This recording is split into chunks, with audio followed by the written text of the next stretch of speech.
Hyvää iltaa, hyvä yleisö, niin täällä paikan päällä Sanomatalossa. Teitähän onkin täällä todella mukavasti kuin sitten siellä netinkin ääressä.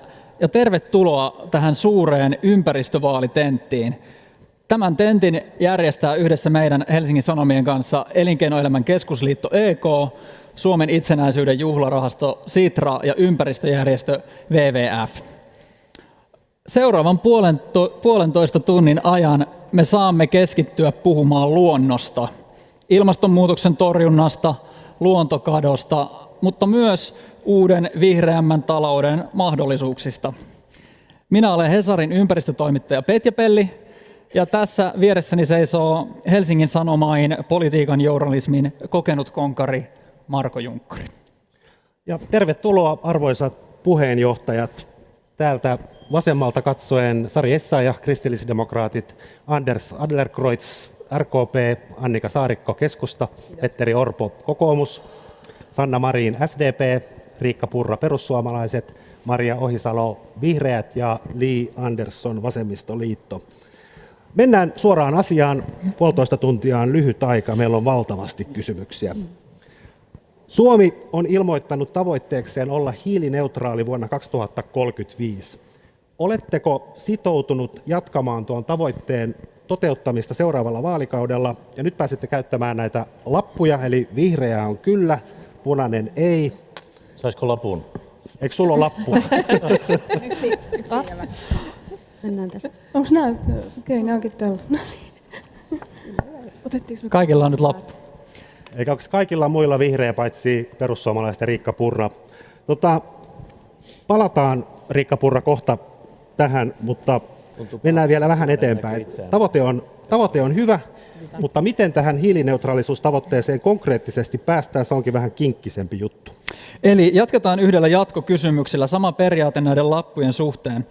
Suomessa on valmisteltu kilometripohjaista liikenneverotuksen mallia siltä varalta, että päästöjä ei muuten saada laskettua riittävästi vuoteen 2030 mennessä. Eli mitä enemmän ajat, sitä enemmän maksat. Olisiko puolueesi valmis kannattamaan liikenteen kilometriperusteista verotusta, jos muu ei auta? No, nyt tulee vähän värisävyjä lisää. No, Sari Essayah, miksei? Meillä on laaja maa ja harva asutus ja pitkät välimatkat ja tällainen kilometriperusteinen verotus niin olisi monella tapaa alueellisesti ja sosiaalisesti epäoikeudenmukainen. Haja-asutusalueella ei ole sitä julkista liikennettä, johon voisit sitten vaihtaa. Ja tietysti täytyy sekin muistaa, että ehkä me emme tulevaisuudessa enää sitten käytäkään niin paljon sitä fossiilista polttoainetta, joten kilometriperusteisuus ei siinäkään mielessä edes välttämättä olisi se paras mahdollinen. Fossiilisista polttoaineista pitää kyllä pyrkiä eroon. Ja sitten Sanna Marin. Mielestäni meidän pitää uudistaa liikenteen verotusta kahdestakin syystä. Ensinnäkin sen takia, että meidän pitää varmistaa, että me pääsemme meidän ilmastotavoitteisiin. SDP tukee ja kannattaa sitä, että näitä ratkaisuja voidaan tehdä EU-tasolla ensisijaisesti niin, että ne tulevat kaikille maille, joten voimme tukea ajatusta ja tuemme ajatusta kyllä siitä, että meillä varmistetaan myös taakanjakosektori liikenteen päästöjen vähennys.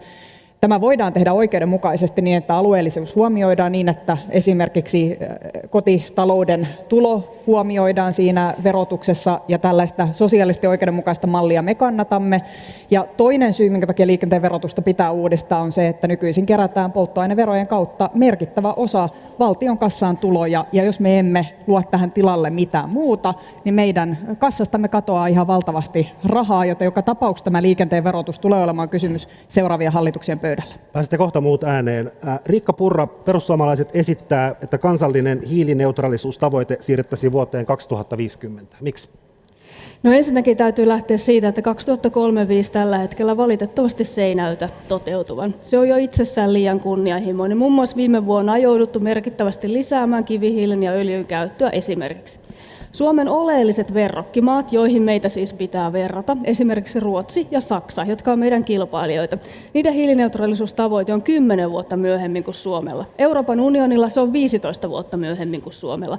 Se, että Suomi tällaisen globaalin ongelman edessä haluaa itse tehdä tällaiseen vuoteen kiinnittyen merkittävästi enemmän, merkittävästi kunnianhimoisempia toimia, niin se on valitettavasti meidän omille nilkoille potkimista. Se lisää kotitalouksille tulevia kustannuksia. Ylipäätänsä tässä tilanteessa, kun inflaatio on aivan valtavaa jo muutenkin. Esimerkiksi se autoilu, joka jo tällä hetkelläkin maksaa, ja siihen on tulossa vielä lisää kustannuksia. No niin, Riikka Purra. Yksinkertaisesti hiilineutraalisuustavoitteen pitäisi olla samassa kuin meidän oleellisten referenssimaiden. Pääsette muut ihan kohta ääneen. Vielä Riikka Purralle. Onko tämä hiilineutraalisuustavoitteen lykkääminen teille jonkinlainen kynnyskysymys hallitusneuvotteluissa? Kynnyskysymykset ratkeavat totta kai neuvotteluvaiheessa, mutta on aivan selvää, että me haluamme esimerkiksi keskituloisen palkansaajan ostovoimaa parantaa. Ja tämä ilmastopolitiikka, jota Suomi ajaa, jopa ympäristöministeriön oman ilmastovuosikertomuksen mukaan tulee lisäämään kustannuksia. Ja tällaisenaan se ei meille käy. Mutta me olemme ihan yhtä lailla sitoutuneet totta kai siihen, että fossiilisista päästään irti teknistaloudellisesti järkevässä aikataulussa. Petteri Orpo, kokoomus, te sanoitte aikoinaan yksiselitteisesti ei sille, että kokoomus ei ole valmis ensi vaalikaudella peruuttamaan ilmastotoimissa. Sitten tässä välissä tämä yksiselitteinen ei vähän ehkä sumeentui. Esimerkiksi kokoomuksen vaaliohjelmassa ei mainita erikseen hiilineutraalisuustavoitetta lainkaan. Kysytään nyt taas kerran, onko kokoomus valmis menemään hallitukseen, joka lykkää hiilineutraalisuustavoitetta vuodesta 2035? Ei. Noniin. Ja sitten saako tulla selitysosuus tähän? Minusta, mitä kollega Riikka tässä sanoi, niin minusta hän on nyt ja perussuomalaiset tippunut vähän matkasta, jäänyt soittamaan vanhaa levyä. Tässä on nyt sellainen tilanne, että suomalainen elinkeinoelämä, yritykset, tutkijat, suomalaiset sanoo, että me saavutetaan se. Se on mahdollista. Meillä on teknologiaa, meillä on yrityksiä. Kun Suomeen on tulossa 10 miljardia investointeja puhtaaseen teknologiaan, jolla me ratkaistaan tämä asia. Me ollaan saamassa arvioiden mukaan jopa 100 miljardin vientitulot Suomelle, jos me tehdään puhdasta energiaa ja sillä puhtaalla energialla teollisuustuotantoa. Mä ihmettelen, että eikö perussuomalaisille kelpaa nämä suomalaiset vientitulot, suomalaiset työpaikat ja sillä samalla me ratkaistaan tämä ilmastonmuutoskysymys suomalaisten osalta. Joo, pääsette ihan kohta, mutta Petja. Jatketaan kysymyksillä puheenjohtajille. Jokaiselle on omansa tässä alkuosiossa. Sanna Marin, sinua on arvosteltu ilmasto- ja ympäristöasioissa johtamisen puutteesta. On voinut tulla vaikutelma, että olet vetäytynyt taustalle seuraamaan, kun vihreät ja keskusta riitelevät. Pystytkö kertomaan tältä hallituskaudelta esimerkin tilanteesta, jossa olisit omalla johtajuudellasi edistänyt hallituksen ympäristötavoitteita? Niitä neuvotteluita on aika paljon, jossa on pitänyt löytää yhteinen näkemys hallituspuolueiden välille. Me kaikki tiedämme, että niin tässä hallituksessa, aikaisemmissa hallituksissa kuin tulevissakin hallituksissa puolueiden välillä on näkemyseroja. Ja pääministerinä tietenkin ensisijainen tehtäväni on löytää neuvotteluratkaisuja, sellaisia, jonka taakse kaikki puolueet voivat tulla. Mutta muistan kyllä lukuisia neuvotteluita Säätytalolta ja uskon, että kollegat muistavat myös, missä me olemme keskustelleet vaikkapa turpeesta tai ylipäätänsä päästöjen vähentämisestä, luonnontilasta ja kyllä näissä kaikissa ihan kädet savessa olen itsekin ollut, mutta julkisuuteen tietenkään pääministerinä en lähde yksittäisiä irtiottoja tekemään, vaan seison niiden kompromissien ja niiden yhteisten päätösten takana, mitä hallitus on tehnyt. Annika Saarikko, vihreiden ja keskustan krooninen riitely on saattanut johtaa siihen, että monen kansalaisen mielissä keskustasta on piirtynyt jonkinlainen luonnon vihaaja ja ilmastovastainen puolue. Uskotteko, että tai mitä keskusta tarjoaa ihmisille, jotka ovat aidosti huolissaan vaikkapa luontokadosta? No, jos sellainen kuva on muodostunut, niin se kuva on väärä ja se harmittaa minua ja se myös suututtaa minua.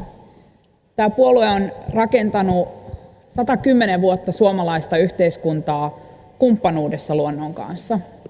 Meidän johdolla viime vaalikaudella pyydettiin kaikkia Suomen puolueita sitoutumaan tähän äsken kysyttyyn hiilineutraaliustavoitteeseen sinne vuoteen 2035. Meidän johdolla kiellettiin kivihiili tässä maassa. Ja lukematon määrä näyttöjä vaikkapa siitä, että suomalaiset kansallispuistot, niistä valtaosa on tehty keskustan johdolla, meidän vastuukausilla. Valtiovarainministerinä hallituksessa 100 miljoonaa luonnonsuojeluun joka vuosi. Mutta ei tämä toivottavasti ole ikään kuin silmiintuijotuskisa. On erilaista vihreyttä. Minun vihreyteni myöntää myös sen, että luonto ja ihminen ovat kumppaneita. Luontoa on lupa hyödyntää, se pitää tehdä kestävällä tavalla. ja esimerkiksi ilmastonmuutoksen torjunta ei ole vastakkainasettelua talouskasvulle. Ja tässä meidän vihreytemme eroavat.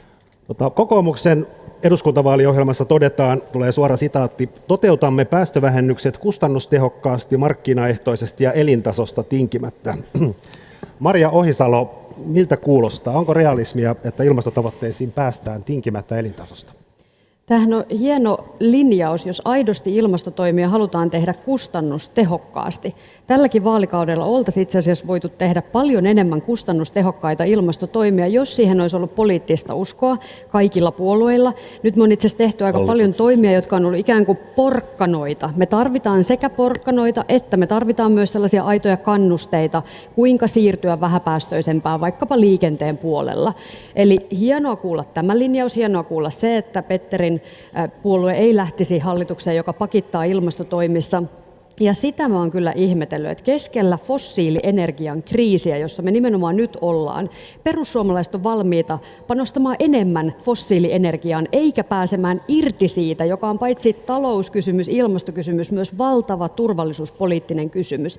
Ja kyllä mä sanon, että ne viestit, mitä mulle ministeriöön tulee, yritykset, teollisuuden alat on paitsi tehneet sitä ilmastotyötä hyvin aktiivisesti, tähtävät hiilineutraaliuteen 35, myös itse asiassa huomioivat entistä vahvemmin luonnon monimuotoisuustyön. Ja perussuomalaiset näyttää olevan aika yksin kuuntelematta tätä viestiä. Eli Pääset Riikka Purra kohta, mutta... Alkaa tulla aika monesta suunnasta, niin tarvin pitkän puheenvuoron.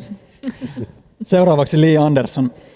Olemme pyytäneet tätä tenttiä varten kysymyksiä myös lukijoilta, ja tässä tulee nyt niistä kysymyksistä ensimmäinen, ja osoitetaan se Vasemmistoliitolle. Tämä on vähän suuremman luokan kysymys. Onko jatkuva aineellinen talouskasvu mahdollista rajallisessa maailmassa? No sanotaan näin, että nykymuodossaan ei ole mahdollista. Mehän tiedetään, että meidän nykyinen tapa elää, kuluttaa ja käyttää luonnonvaroja ei ole kestävää. Me kulutamme useita maapalloja vuodessa nykykulutuksen tavoin, eli kyllä meidän on kyettävä tekemään erittäin isoja muutoksia sekä meidän tuotantotapoihin että meidän kuluttamisen tapoihin.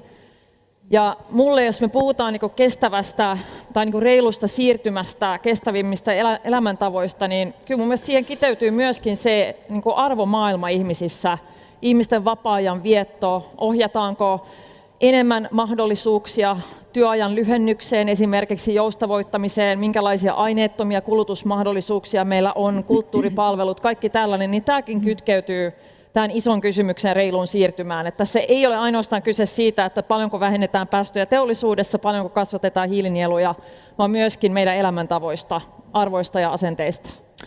Tähän maalliseen mammonaan liittyen katsotaan aivan uunituoretta gallupia, eli jos nyt saisi sieltä grafiikkaa taululle.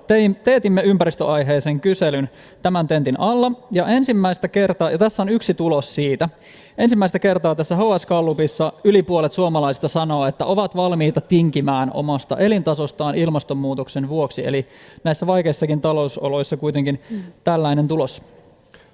Anders Adlercreutz, RKP, tämäkin kysymys on peräisin lukijoilta. Pitääkö ja kuinka paljon elintapojamme muuttaa ympäristökatastrofista selvitäksemme?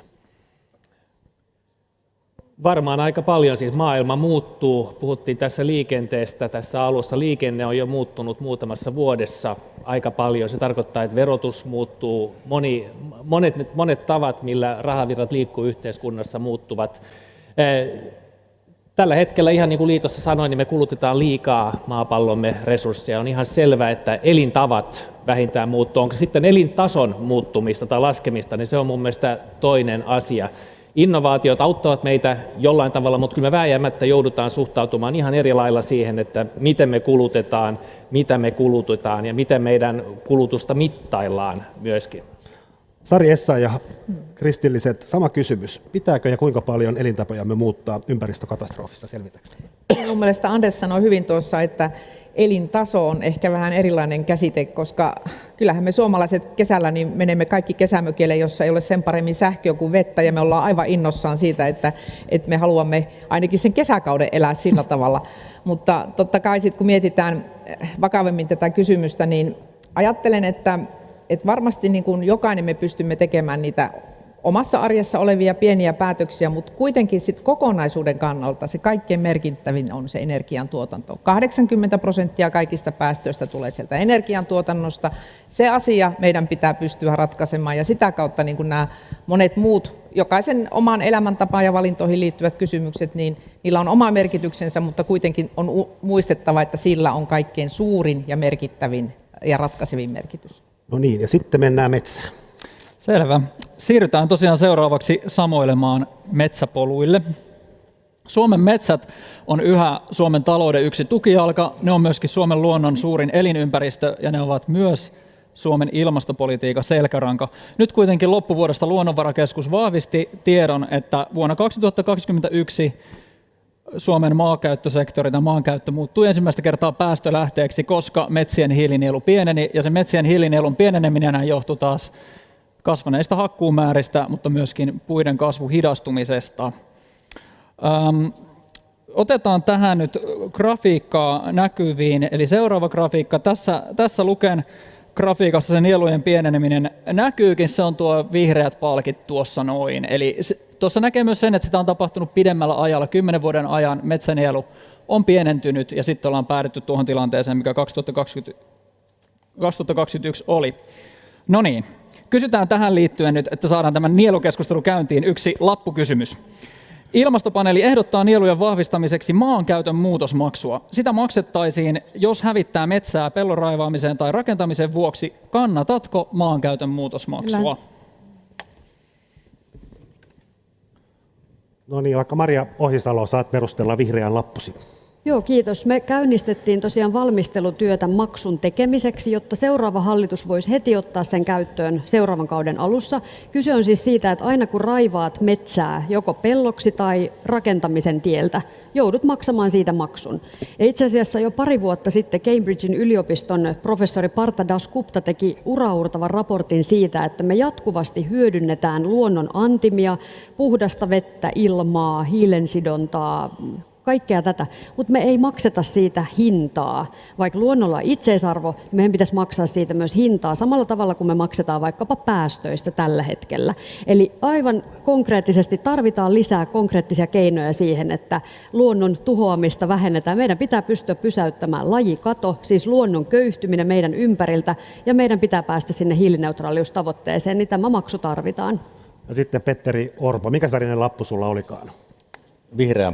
Eli kyllä meidän täytyy ottaa tämä hiilinielujen aleneminen erittäin vakavasti, ja siksi meidän täytyy harkita erilaisia keinoja siihen. Meillä on nyt siis jättimäinen ongelma tässä hiilinielukysymyksessä, ja se on se, että meillä hiilineutraalisuustavoitte nojaa niin voimakkaasti tähän hiilinielukysymykseen.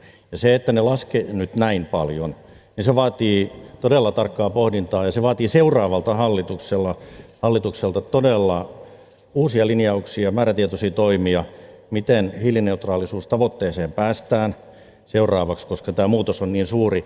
Ja nyt pakko sanoa tämäkin, että kun hallituksen ilmastopolitiikan kivijalka on ollut tämä puujalka eli nielut, niin tavallaan sieltä lähti pohja pois, kuten tänään Uutissuomalaisen haastattelussa usea professori totesi. Tavoite kunnianhimoinen, keinot vaatimattomia.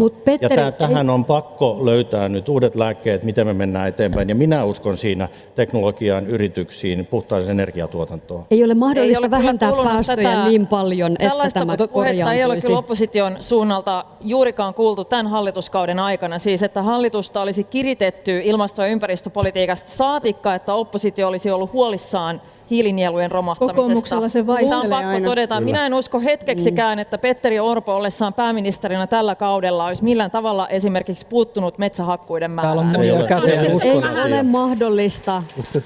Ei ole mahdollista vähentää päästöjä niin paljon, että tätä nielupuolta ei tarvittaisi lainkaan. Hakkuita pitää vähentää ja sitä puustoa pitää aidosti kasvattaa vanhemmaksi. Ja annetaan tästä nyt vielä- pitää maksaa myös metsänomistajille korvaus. Annetaan nyt vielä kommentteja. Sanna Marinillakin on ollut pitkään käsi ylös. Ja Riikka Kiitos. Purra sen. Tähän maankäyttömuutosmaksuun. Erinomaista, että tämä saa näin paljon tukea tästä rivistä, koska muistan kyllä, että mä olen ollut SDP-ohjelmissa ennen viime vaaleja ja me neuvottelimme tästä Säätytalolla. Ja silloin vedin sitä ilmasto- ja luontopöytää, ykköspöytää, kun näistä keskusteltiin. Silloin todella taidettiin kirjata, että tämä selvitetään. Toivottavasti se nyt vihdoin ja viimein Valmistellaan. saadaan saadaan edistettyä. Hyvä, että sitä valmistellaan. Mielestäni on tärkeää se, että kun me käytämme, on se sitten metsää tai rakennamme me teitä tai rakennamme me asutusta, niin tuosta maa-alueesta, joka siirtyy luonnosta johonkin muuhun käyttöön, niin siitä maksettaisiin maksu, sillä saadaan euroja valtion kassaan tai kuntien kassaan, ja samalla tämänkaltainen maksu on indikaatio siitä, että ei ainakaan turhaan hakata ja käytetä luontoa, vaan aidosti mietitään, että mikä on resurssiviisasta ja mikä on järkevää. Jos otetaan Purralta ja Saarikolta nopeat kommentit ja sitten pysytään kyllä hiilinieluaiheessa, otetaan sen jälkeen yksi lappuäänestys, mutta pysytään aiheessa, niin ei mene hukkaan nämä muutkaan kädet. Mutta Purralta ja Saarikolta nyt vielä nopeat kommentit ja sitten otetaan Niin, odotin tuohon lisää. edelliseen, kun piti saada vastata kokoomuksen ja vihreiden syytöksiin niin puheenvuoroa, mutta nyt ollaan jo metsäasiassa, niin ne reagoidaan siihen. Itse asiassa Nature-lehdessähän kerrottiin, että nämä hiilinielulaskelmat eivät aivan näin huolestuttavia olisikaan. Suomen metsien määrä on 50 vuoden aikana kasvu kaksinkertaistunut. Meillä on erittäin hyvää metsänhoitoa ja siinä voidaan entisestään parantaa. Suomalainen metsätalous ei aiheuta metsäkatoa. Sen sijaan metsäteollisuus on edelleen meidän hyvinvoinnin yksi erittäin oleellinen tukijalka, joka tuo tähän maahan työtä, euroja ja kaikille hyvinvointia. En missään nimessä voi kannattaa eikä puolueeni uusia hakkuurajoituksia eikä uusia maksuja. Eihän kukaan sitä kiistä, että eikö Suomen metsien biomassa olisi kasvanut todella merkittävästi toisen maailmansodan jälkeen, mutta kiistätkö siis tuon Luken laskelman? Kerroin sen, että tutkimuskentällä on myös muunlaisia näkemyksiä, muun muassa Nature-lehdessä, joka tietääkseni on myös aika arvostettu. Saarikko.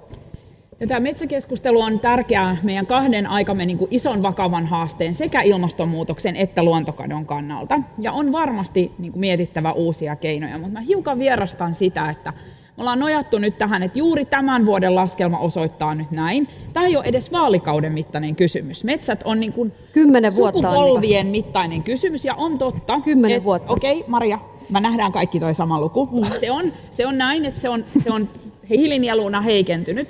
Ja siksi mä nostin myös vihreän lapun, koska mun mielestä esimerkiksi nyt luonnonsuojelulakiin kirjattu ekologinen kompensaatio, joka mahdollistaa sille toimijalle, joka rakentaa, niin mahdollisuuden toisaalla kompensoida sen niin kuin luontoarvojen näkökulmasta on tismalleen oikeaa politiikkaa.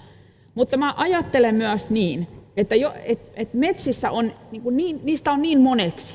Se on meidän kaikkien virkistyksen lähde, pyhä osa suomalaisuutta. Se on meidän viennin kivijalka. Ja sen takia ikään kuin semmoiset niin kuin totaaliset kannanotot, meidän pitää miettiä, miten tämä toteutetaan sillä tavalla kestävästi, juuri näin, myös teknologian mahdollisuuksina, miten me voidaan varmistaa, että jatkossakin metsää voidaan myös hyödyntää. Ja mä uskon, että se on mahdollista, mutta nämä luvut on tietenkin huolestuttavia. No niin, nyt kun Annika Saarikko vei tätä isompaan kuvaan tätä keskustelua, niin kysytään yksi lappukysymys, sen jälkeen koitetaan saada muutkin ääneen, pysytään nieluissa. Eli Petteri Orpo sanoi äskettäin Maaseudun Tulevaisuuden haastattelussa näin: minun mielestäni hakkuut ovat kestävällä tasolla. Me tarvitsemme tämän hakkuumäärän, koska meidän täytyy huolehtia metsäteollisuuden tarpeista. Lappu ylös, oletko samaa mieltä Petteri Orpon kanssa? Vihreä on samaa mieltä, punainen eri mieltä. Eli ovatko hakkuut kestävällä tasolla? Siinä tulee hajontaa. Sari Essayah on pyytänyt pitkään puheenvuoroa. Joo, kyllä hakkuut vähenivät viime vuonna itse asiassa 2 miljoonaa kuutiota, ja nyt me vähän niin kuin sekoitetaan nämä hiilinielut ja hakkuut toinen toisimme. Ja nyt on niin kuin ymmärrettävää, että me saamme kaikkein eniten metsän kasvua aikaiseksi sillä tavalla, että kaiken ikäistä metsää kannattaa. Kyllähän Lukeakin sanoo omassa raportissaan, että metsänhakkuut on se suurin vaikuttava tekijä lyhyellä aikavälillä näihin hiilinieluihin. Itse ajattelen kyllä niin, että siihen vaikuttaa moni muukin asia, eli ei pelkästään se. Nyt jos me ajattelemme vain hakkuiden kautta tätä asiaa, niin silloin se on kyllä aika lyhytnäköisesti, koska meillähän on tosiaankin hakkuut vähentynyt viime vuonna. Ja nyt pitää katsoa, että miksi sitten hiilinielut niin on... pieni vähenemä tuli vuodesta 2021 vuoteen 2022, mutta eihän se suuressa kuvassa nyt ollut vielä kovin paljon. Miksi hiilinielut on vähentynyt? Tässä itse sanoitte, että esimerkiksi metsän kasvu on hidastunut. No Kyllä. Silloin kannattaa varmasti pyrkiä lisäämään sitä metsän kasvua ja kaiken ikäisen metsän kasvua. Muun muassa metsän lannottaminen on erittäin hyvä tapa saada lisättyä metsän kasvua. Ja se, että me huolehdimme näistä taimikkoharvennuksista, me pidämme huolta siitä, että meillä nuori metsä pääsee kasvamaan, se sitoo hiiltä. Se ajatus siitä, että me todellakin niin kuin annetaan metsän kuolla pystyyn, että se olisi jonkinlainen ilmastoteko, niin näinhän ei ole. Ja sitten täytyy huomioida se, että mihin sitä puuta käytetään. Kyllähän suomalaiset metsät vanhetessaan sitoo hiiltä vielä pitkään verrattuna siihen, kuinka vanhoja ne nyt on. Täytyy muistaa, että kun me käytämme esimerkiksi puuta vaikkapa rakentamiseen, niin silloin se sitoo pitkältä ajalta hiilinieluna. Otetaan kommentteja muiltakin tähän. Ei nyt saa sekoittaa Päästään Petteri Orpo ääneen. Oletko siis samaa mieltä omalla lausuntosi kanssa? Olen. Se on helppoa. Siis hakkuumäärä pitäisi pystyä pitämään tällä samalla tasolla. Ja sitten pitää muistaa se, että suomalainen metsäteollisuus tällä hetkellä ja tulevaisuudessa yhä enemmän tekee siitä puusta fossiilisia korvaavia tuotteita ja ratkaisuja maailmalle, puhtaita polttoaineita. Mutta se, että samaan aikaan, kun me sitä metsää käytetään, niin meidän pitää suojella luontoa. Pitää huolta luonnon monimuotoisuudesta. Siksi mä kannatan Metso-ohjelman, Helmi-ohjelman, Nousu-ohjelman lisärahoitusta. Ne löytyy meidän vaihtoehdoista. Ja mitä metsähakkuiden rajoittamiseen tulee, niin minusta valtion mailla tätä pitää tarkastella. Ja valtion omistuksessa olevat vanhat metsät, ne pitäisi suojella, mitä siellä jäljellä on. Äärettömän tärkeää. Päästään kaikki ääneen, ei tarvitse viitata. Otetaan Anders Adlercreutz ekana ja sitten Saarikko ja hypätään Orpon yli ja siitä eteenpäin sitten. Kiitos. Vastasin tähän vihreällä lapulla, koska ellei me tehdä mitään muuta, niin silloin voi tietenkin sanoa, että hakkuut nyt on liian korkealla tasolla, koska tämä hakkuutaso 75 johtaa siihen, että hiilinielu pienenee. Mutta jos me tehdään muuta, niin voidaan ylläpitää tätä tasoa. Ilmastopaneeli toi tässä viime viikolla vai toissa viikolla esille eri vaihtoehtoja siitä, että mitä me voisimme tehdä. Jos turvemailla siirrytään jatkuvaan kasvatukseen, jos ennallistetaan tietty osa turvemaista, niin se vahvistaa nielua vastaavasti, joka hakkuiden pienennys niin kuin edellyttäisi. Jos me tuhkalannotetaan turvemaita, niin se on yksi keino saada aikaan se sama vaikutus. Isossa kuvassa tietenkin meidän pitää saada vähän pidempää käyrää tolle. Tämä on huolestuttava kehitys, mutta yhtä lailla meidän pitää muistaa, että me ei voida laittaa kaikkea sen nielun piikkiin. Nielu on äärimmäisen tärkeää, mutta se ei voi olla se helppo tapa olla vähentämättä muita päästöjä. Ja sitten Saarikko. Joo, jatkan ensinnäkin tästä, että se on juuri näin, että kun me tavoitellaan sitä hiilineutraaliutta sinne vuoteen 2035, niin siinä on niin kuin kaksi tasapainottavaa elementtiä. Mitä tapahtuu hiilinieluille, mutta yhtäläisesti mitä tapahtuu päästöille. Ja keskittymällä vain hiilinieluihin me voidaan niin kuin unohtaa ikään kuin tämä päästöpuoli. Näinhän se ei ole. Molemmissa pitää onnistua. Ja mun mielestä tähän liittyy oikeastaan niin kuin yksi avainsana, ja se on nyt, niin kuin jos puhutaan näistä hiilinieluista, se on metsänhoito. Metsänhoito ja miten suomalaiset 600 000 metsänomistajaa sitä toteuttaa. Ja luin tosi suurella mielenkiinnolla oman puolueeni kannattajan tunnustautui sellaiseksi Heikki Siikajoelta tai Pohjois-Pohjanmaalta. Ja mä oon menossa perjantaina Siikajoelle käymään. Mä laitoin juuri Heikille viestiä, että toivottavasti tulet moikkaamaan ja voidaan tästä juttua jatkaa. Hesari haastatteli häntä laajasti eilen. Erittäin vastuullista metsänomistajaa. Mun mielestä hänellä oli kiinnostavia ehdotuksia siitä, miten esimerkiksi luonnonsuojelua ja luonnon monimuotoisuutta voidaan vahvistaa. Hän ehdotti perintöverotukseen muutoksia. Musta ne oli ennakkoluulottomia ajatuksia, ja kun sanoin, että avainasia on metsänhoito. Missä vaiheessa metsää kaadetaan, huolehditaanko lannotuksesta, mikä on ensiharvennusten rooli, miten niitä rästejä saadaan paikattua. Ei pelkästään hakkuiden määrästä, vaan millä tavoin metsää hoidetaan. Kiitos, ja puuston jalostusarvo. Kiitos Annika Saarikko. Ja sitten mennään järjestyksessä Sanna Marin ja siitä eteenpäin.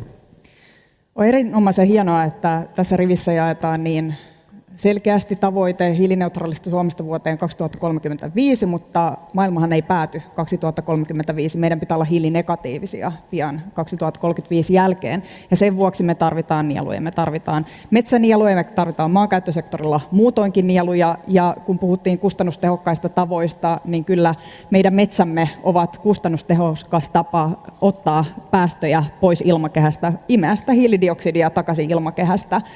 Olen samaa mieltä siitä, että me tarvitsemme metsäteollisuutta. Suomessa on hyvä metsäteollisuus, sitä pitää edelleenkin kehittää. Ja itse haluan ajatella, että meillä on myös kannusteita metsäteollisuudelle kehittää itse tuotteitansa, tehdä sellaisia tuotteita, joissa puuta ehkä tarvitaan vähän vähemmän, mutta siitä puusta saadaan enemmän irti. Siitä saadaan euroja niin teollisuudelle kuin sitten koko yhteiskunnalle. Eli kyllä itse haluan nähdä, että esimerkiksi nämä TKI-panostukset, joita yhdessä yksityisen sektorin kanssa tehdään, niin toivottavasti tulee johtamaan myös niin uusiin kehittyviin tuotteisiin, biopohjaisiin tuotteisiin, josta saadaan sitten enemmän hyötyä irti ja enemmän rahaa irti. Ja sitten Riikka Purra, Ohisalo ja Andersson. Niin kuten tuossa aiemmassa puheenvuorossani jo sanoin, niin metsänhoidolliset toimenpiteet on ehdottomasti yksi avain tähän ongelmaan. Ja Sari ja Annika kuvailivat täällä hyvin niin lannoitukseen liittyviä asioita kuin esimerkiksi metsittämiseen ja oikea-aikaisiin harvennuksiin ja taimikon hoitoihin. Ja voidaan lisätä esimerkiksi jalostetut siemen- ja taimenlajikkeet ja niin edelleen. Tätä kautta saadaan hyväkuntoisia metsiä. Ja meillä tosiaan nämä metsänomistajat, jotka ovat jatkuvasti luonnon ympäristön kanssa tekemisissä, he arvostavat sitä, he tietävät myös, miten omaa omaisuutta kartutetaan, he pitävät siitä hyvää huolta. Mitä tulee näihin hakkuisiin, niin me olimme nämä puheenjohtajat muutama viikko sitten MTK:n ja maaseudun tulevaisuuden paneelissa. Ja välillä minusta tuntuu, että puolueet kertovat vähän erilaisia näkemyksiä aina riippuen siitä, että kuka on järjestävä taho. Nimittäin tuossa paneelissa kaikki puolueet olivat sitä mieltä, että lisää hakkurajoituksia ei saa tulla. No niin, mitäs Maria Ohisalo? Samaa mieltä täälläkin. No ei pidä paikkansa. Kyllä Kyllä meidän pitää. linja on ihan Myös johdonmukaisesti vihreät oli sitä se, mieltä. että kyllä lainsäätäjälläkin on rooli siinä, että millaiset nuo hakkuutasot lopulta ovat. Esimerkiksi me ollaan käynnistetty metsälain uudistus siitä näkökulmasta, että se palvelisi tätä hiilinielun kasvattamista enemmän. Eli seuraavalla kaudella metsälaki voitaisiin avata ja rakentaa se sellaiseen muotoon, että se tukee tätä kokonaisuutta. Me on käynnistetty myös työ, jossa on valtiovarainministeriö mukana ympäristöministeriön, maa- ja metsätalousministeriön kanssa valmistelemassa keinoja, että yksittäinen metsänomistaja voisi saada tuottoa muustakin kuin vain siitä, että hän hakkuuttaa sen metsän kuutioiksi. Ja tässä Sannan kanssa täysin samaa mieltä, jalostusastetta ehdottomasti nostettava siitä arvokkaasta suomalaisesta metsästä enemmän euroja meille tänne Suomen maahan tällä hetkellä. Ja kun tässä puhutaan hyvin metsänhoidosta, niin kyllä, metsänhoitoakin tarvitaan, mutta itse asiassa me nähdään nyt jo, että meillä on lainvastaisesti tehty harvennushakkuita, eli itse asiassa syöty tulevaisuuden kasvun eväitä, kun on liian rankalla kädellä harvennettu, hoidettu, ja samaan aikaan me on hakattu liian nuorta metsää liian rankalla kädellä, ja tähän lainsäätäjänkin pitää pystyä puuttumaan. Ja sitten Li Andersson. Joo, mä palaan vielä siihen, kun täällä muutamat sanoi, että ei pidä ikään kuin kokonaan ripustautua näihin hiilinieluihin. Niin syy, minkä takia tästä keskustellaan, on se, että päästövähennykset on kuitenkin Suomessa edennyt suhteellisen hyvin, mutta nielujen osalta meillä on iso ongelma. Kyllä. Ja jos tämä kehitys jatkuu näin, niin se tarkoittaa sitä, että meidän pitäisi vielä enemmän pystyä tekemään niitä päästövähennyksiä esimerkiksi siellä liikenteessä ja muilla sektorilla, jotka on myöskin niitä, joissa se tuntuu kansalaisten arjessa aika radikaalisti. Mä vierastan tätä, tässä sanottiin, että totaalisia kannanottoja. Onko se totaalinen kannanotto sanoa, että nykyhakkuumäärät eivät selvästikään ole kestävällä tavalla? Minun mielestäni ei, se on tosiasioiden tunnustamista.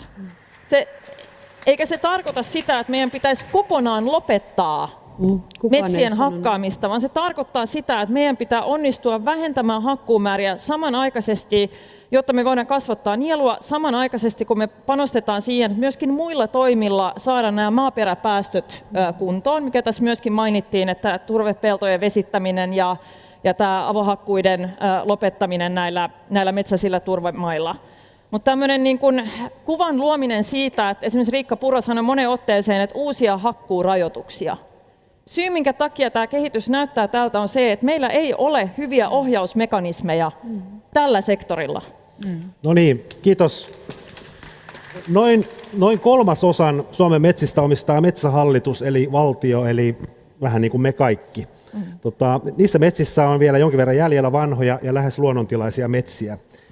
Nyt taas lappukysymys. Ketkä ovat valmiita alentamaan Metsähallituksen tuottotavoitetta, jotta metsiä riittäisi paremmin luonnoille ja hiilinieluiksi? Eli vihreä lappu, alennetaan tuottotavoitetta. On vasta laskettu. Ja on syytä laskea lisää. Ei ole enempää. Kyllä. No niin, päästään Riikka Purra ensimmäisenä. Niin, kuten sanoin, niin tällä hallituskaudella Metsähallituksen tuottotavoitetta on laskettu.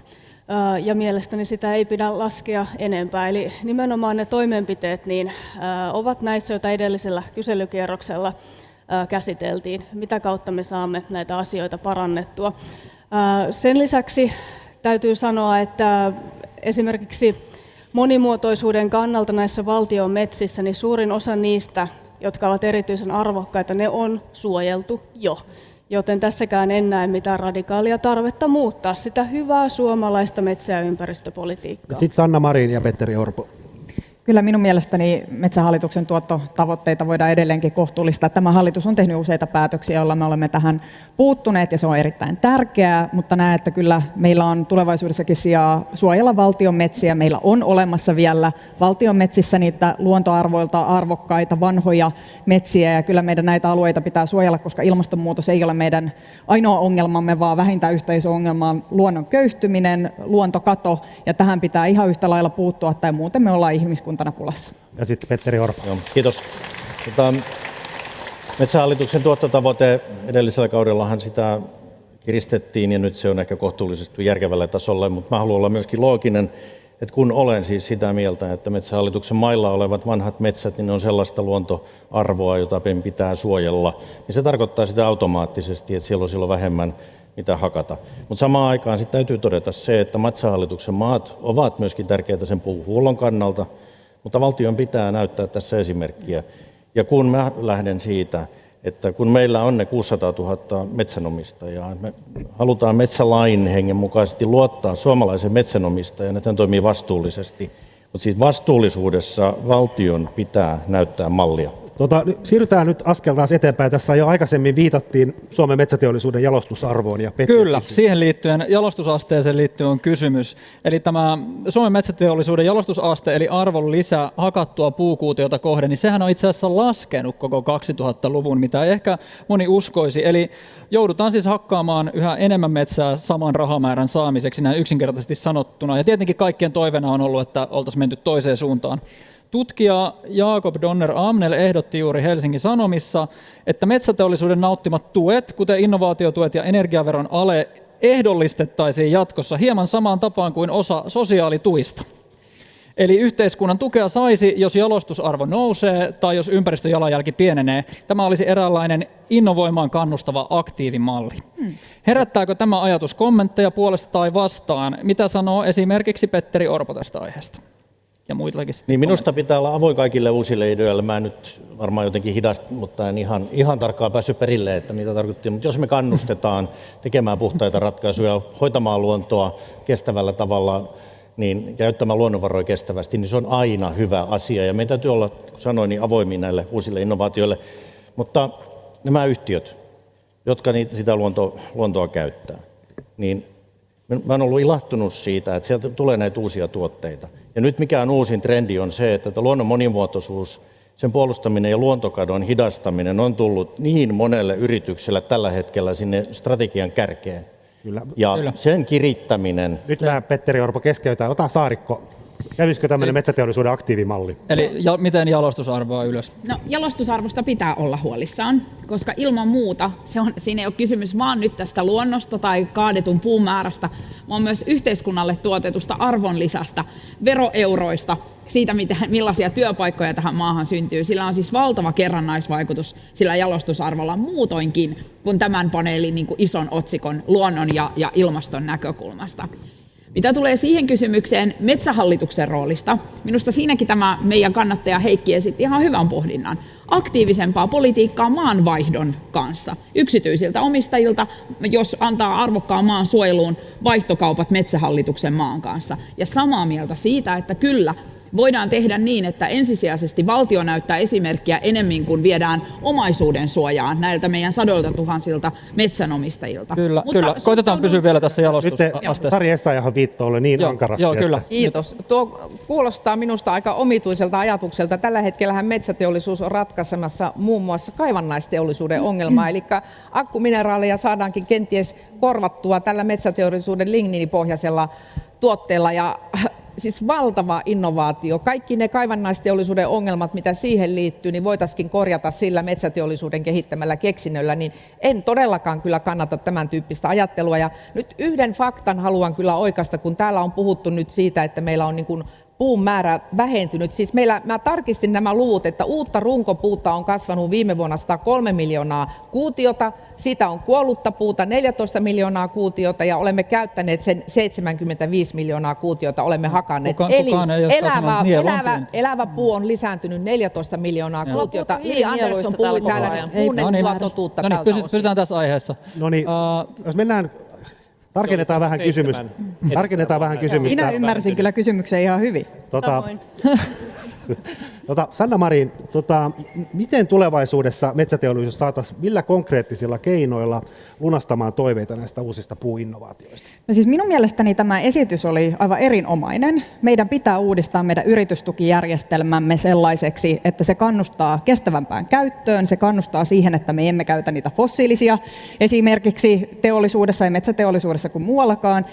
Ja se pitää kannustaa uusiin innovaatioihin, uusiin teknologioihin, siihen, että me luomme jotakin uutta. Eli itse asiassa tämä Sarin huoli, jonka nostit esille, niin näkisi juuri päinvastoin. Eli tämän kaltaiset välineet tulisivat avuksi siihen, että metsäteollisuus, kuten muukin teollisuus, investoisi TKI-toimintaa uusien tuotteiden kehittämiseen ja sitä kautta me kaikki saisimme sitten lopulta hyötyä, kun meillä olisi enemmän vientituotteita maailman markkinoille. Näen myös, että tässä kannattaa tehdä yhteistyötä laajasti teollisuusalojen kanssa. Meillä on Suomessa hyvä perinne siitä, että me olemme kyenneet yhteistyöhön julkisen ja yksityisen välillä teollisuuden kanssa, ja näkisin kyllä, että tämä ei ole vastakkainasettelu, vaan kannattaa kutsua yhteiseen pöytään, hakea yhteisiä ratkaisuja, mutta kyllä meidän yritystukijärjestelmä vaatii remonttia, ja siellä olisi paljon sellaista, mitä voitaisiin tehdä kestävämmän talouden. Riikka Purrainen. Kaikki meidän suuret metsäyhtiöt enemmän tai vähemmän investoi nimenomaan näihin korkean laadun tuotteisiin. Paitsi että sellusta voidaan tehdä erilaisia tuotteita, niin ylipäätänsä biomateriaalista monin tavoin korvikkeita muoville ja tekstiilejä ja terassikomposiittia ja vaikka mitä. Mutta sen lisäksi meidän metsäyhtiöt toimii globaaleilla markkinoilla. Jos siellä on kysyntää kartongille, siellä on kysyntää tarrapapereille ja niiden taustoille, niin silloin suomalaiset metsäyhtiöt markkinoilla toimiessaan vastaa tähän. Se, että me siirrettäisiin meidän tukia puhtaasti tänne korkeamman jalostusasteen tuotteisiin, niin se vääristäisi tätä entisestään. Nämä yhtiöt tekevät jo paljon ja todennäköisesti tulevaisuudessa vielä enemmän, mutta ei niille ole globaalia kysyntää lainkaan siinä määrin kuin näille enemmän bulkkimaisille tuotteille, jotka nekin ovat kyllä kehittyneet viime vuosina. Selvä. Mennään eteenpäin. Suomi sitoutui juuri Montrealin luontokokouksessa suojelemaan jollain tapaa 30% maa- ja merialueista, ja tämä sama prosenttiluku sisältyy myöskin EU:n biodiversiteettistrategiaan, johon Suomi on sitoutunut. 30%, sehän kuulostaa aika paljolta. Lähdetään purkamaan tätä. Tässä tulee nyt lukijakysymys, joka on samalla lappukysymys. Aikooko puolueesi kunnioittaa näitä Suomen tekemiä sitoumuksia 30% suojelusta, eli toteuttaa seuraavalla vaalikaudella suojelutoimenpiteitä, joilla tämä tavoite saavutetaan 2030 mennessä? Riippuu täysin, että mihin näitä suojelualueita te halutaan tehdä. Päästetään Maria Ohisalo ääneen ensimmäisenä. Joo, kiitos. Montrealin kokous oli todellakin historiallinen ja kyllä kylmät väreet kävi siinä kohtaa, kun Kiinan puheenjohtaja kopautti sen nuijaa ja sanoi, että nyt se on siinä se diili, vaikka siellä oli monenlaisia näkemyksiä vielä viime metreille monen päivän ja kuukauden, itse asiassa vuosien neuvottelujen jälkeen. Mutta maailmanlaajuisesti on ymmärretty, että ei enää vain ilmastokriisi, vaan luontokato, eli se, että luonto meidän ympärillä köyhtyy. Mehän ollaan yksi laji muiden joukossa, ja se, että meidän ympäriltä häviää lajeja, niin se tulee meille itsellemme myös tosi kalliiksi. Ja tämä on niin kuin koko suomalaisen yhteiskunnan, meidän ihmisten, meidän yritysten, kaikkien hyvinvoinnin ja tulevaisuuden pärjäämisen etu, että me onnistutaan tässä työssä. Me tullaan tarvitsemaan tähän lukuisia eri keinoja, lähtien suojelualueiden kasvattamisesta, erilaiseen sääntelyyn, vaikkapa mitä äsken tässä viitattiin metsäpuolella. Ja meilläkin lajeista itse asiassa 3/3 uhanalaisista lajeista elää metsäilyn Anders Adlercreutz ja sitten Li Andersson. Kun Suomi sitoutuu johonkin, niin sitähän on toteutettava, se on selvä. Ja tämähän ei ollut pelkästään Suomen sitoumus, vaan siinä oli kutakuinkin 196 Kyllä. maata. Ja kertokaa Siinä on samalla jo aika omia monta- keinoja, niin jos aiotte monta lisätä maata suojelua, niin mukana. millä tavalla? Sitten kun se tehdään, niin on oleellista, että päävastuu on valtiolla, valtion metsissä, ja sikäli kun se tapahtuu yksityisten mailla, niin se tapahtuu vaikka Metso-kaltaisten vapaaehtoisten sopimusten pohjalta, johon aina sisältyy se korvaus. Sitten on toinen asia, että Metso-järjestelmää pitää varmaan niin kuin uudistaa, sitä maksuperiaatetta varmaan voi uudistaa niin kuin ilmastopaneeli on tainnut ehdottaa, ja tämä vaihto, joka Saarikko tässä toi esille, niin minusta se on erinomainen tapa tavallaan kannustaa osallistumaan tavalla, joka kuitenkin voi... Eli tämä idea siitä, että jos suojelee metsänsä, niin hyödyksi voi saada valtion metsästä sitten tilalle Kyllä. talousmetsää. Sitten Li Niin Andersson. Andersson, ja mielellään konkreettisia keinoja. Joo, keinoja esiin. Mä sanon ensin, että tämä oli minusta ilahduttava lappukierros, koska meillä on parhaillaan hallituksen pöydällä ja neuvottelussa sitä monimuotoisuusstrategiaa, ja ne neuvottelut eivät ole olleet kovin helppoja, ja mun oma kokemus on se, että silloin kun me puhutaan niin ilmastopolitiikasta ja siitä, että tässä on niin elinkeinoelämälle mahdollisuuksia, tämä tuottaa lisäarvoa, työpaikkoja, niin silloin on vielä niin mahdollista ikään kuin päästä yhteisymmärrykseen, mutta luonnonsuojelu on paljon vaikeampi asia, ehkä johtuen siitä, että se suojeltu metsä, sillä on niin kuin itseisarvoa, mutta meillä ei ole niitä mekanismeja, joilla me ollaan niin kuin laskettu sille taloudellista arvoa. Ja politiikassa on näyttäytynyt ainakin minulle hirveän vaikeana ajaa asioita, jotka tehdään ikään kuin puhtaasti luonnon itseisarvon puolesta. Olemme ehdottomasti tähän sitoutuneita. Konkreettisia keinoja siihen on esimerkiksi luonnonsuojelun määrärahojen nostaminen. Ensi budjetissa edelleen hallitushan teki historiallisen noston jo. Myöskin se, että panostetaan riittävästi Helmi- ja Metso-ohjelmien rahoitukseen, koska tällä hetkellä meillä on se tilanne, että esimerkiksi kaikki halukkaat metsänomistajat eivät pääse Metso-ohjelman piiriin, mikä tuntuu niin kuin erityisen hullulta, että jos kerran metsänomistaja on tehnyt sen päätöksen itse, että hän haluaa suojella sitä omaa metsää, niin sitten todetaan siellä, että valitettavasti ei ole nyt rahoitusta ikään kuin tätä päätöstä sulle tehdä. Kyllä, seuraavaksi Petteri Orpo. En tiedä, oliko sitten perspektiiviharha, mutta täältä näytti vähän puolikkaalta lapulta. Niin. Petteri Orpo ja sitten Saarikko sen jälkeen. Kyllä se oli sitoutuminen tähän juuri niillä sanoilla, että jos Suomi johonkin sitoutuu, niin sitä pidetään kiinni, ja itse asiassa mä äärettömän iloinen tästä päätöksestä, että se tulee globaalisti ja isot maat on siinä mukana. Tämä on massiivinen kysymys. Nyt on niin kuin erityisen ilahduttava tämä sisältö. Eli se tähän luontokatoon on herätty globaalisti, ja jos uskaltaisi jotain ennustaa, niin ehkä muutaman vuoden päästä jo, niin tästä luontokadosta puhutaan yhtä isolla äänellä, kun me ollaan puhuttu ilmastonmuutoksesta. Ja se että myöskin elinkeinoelämä ja valtiot ymmärtää sen, että jos se luontokatoa pysäytetään, niin sillä on suuret vaikutukset meidän talouden kasvuun eli hyvinvointiin. Ja siksi tämä on hienoa, että tämä tulee nyt globaalisti, ja meidän pitää Suomessa tehdä jälleen kerran taas oma osuutemme tässä. Ja sitten niihin keinoihin vielä lopuksi, niin totta kai siis valtion omilla mailla, siitä oli jo puhetta, niiden suojelu.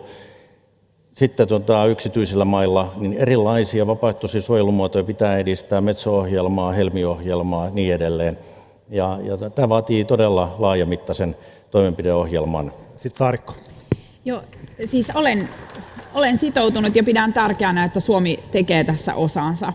Mutta sitten on hyvä muistaa, että luontokato ei ole pelkästään metsiä koskeva kysymys. Luonto on muutakin kuin metsät.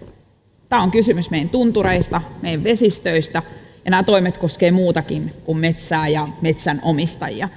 Mä listaan muutaman asian. Esimerkiksi se, kuinka tosissaan me pystytään vastaamaan vaikkapa Saaristomeren suojelutarpeeseen.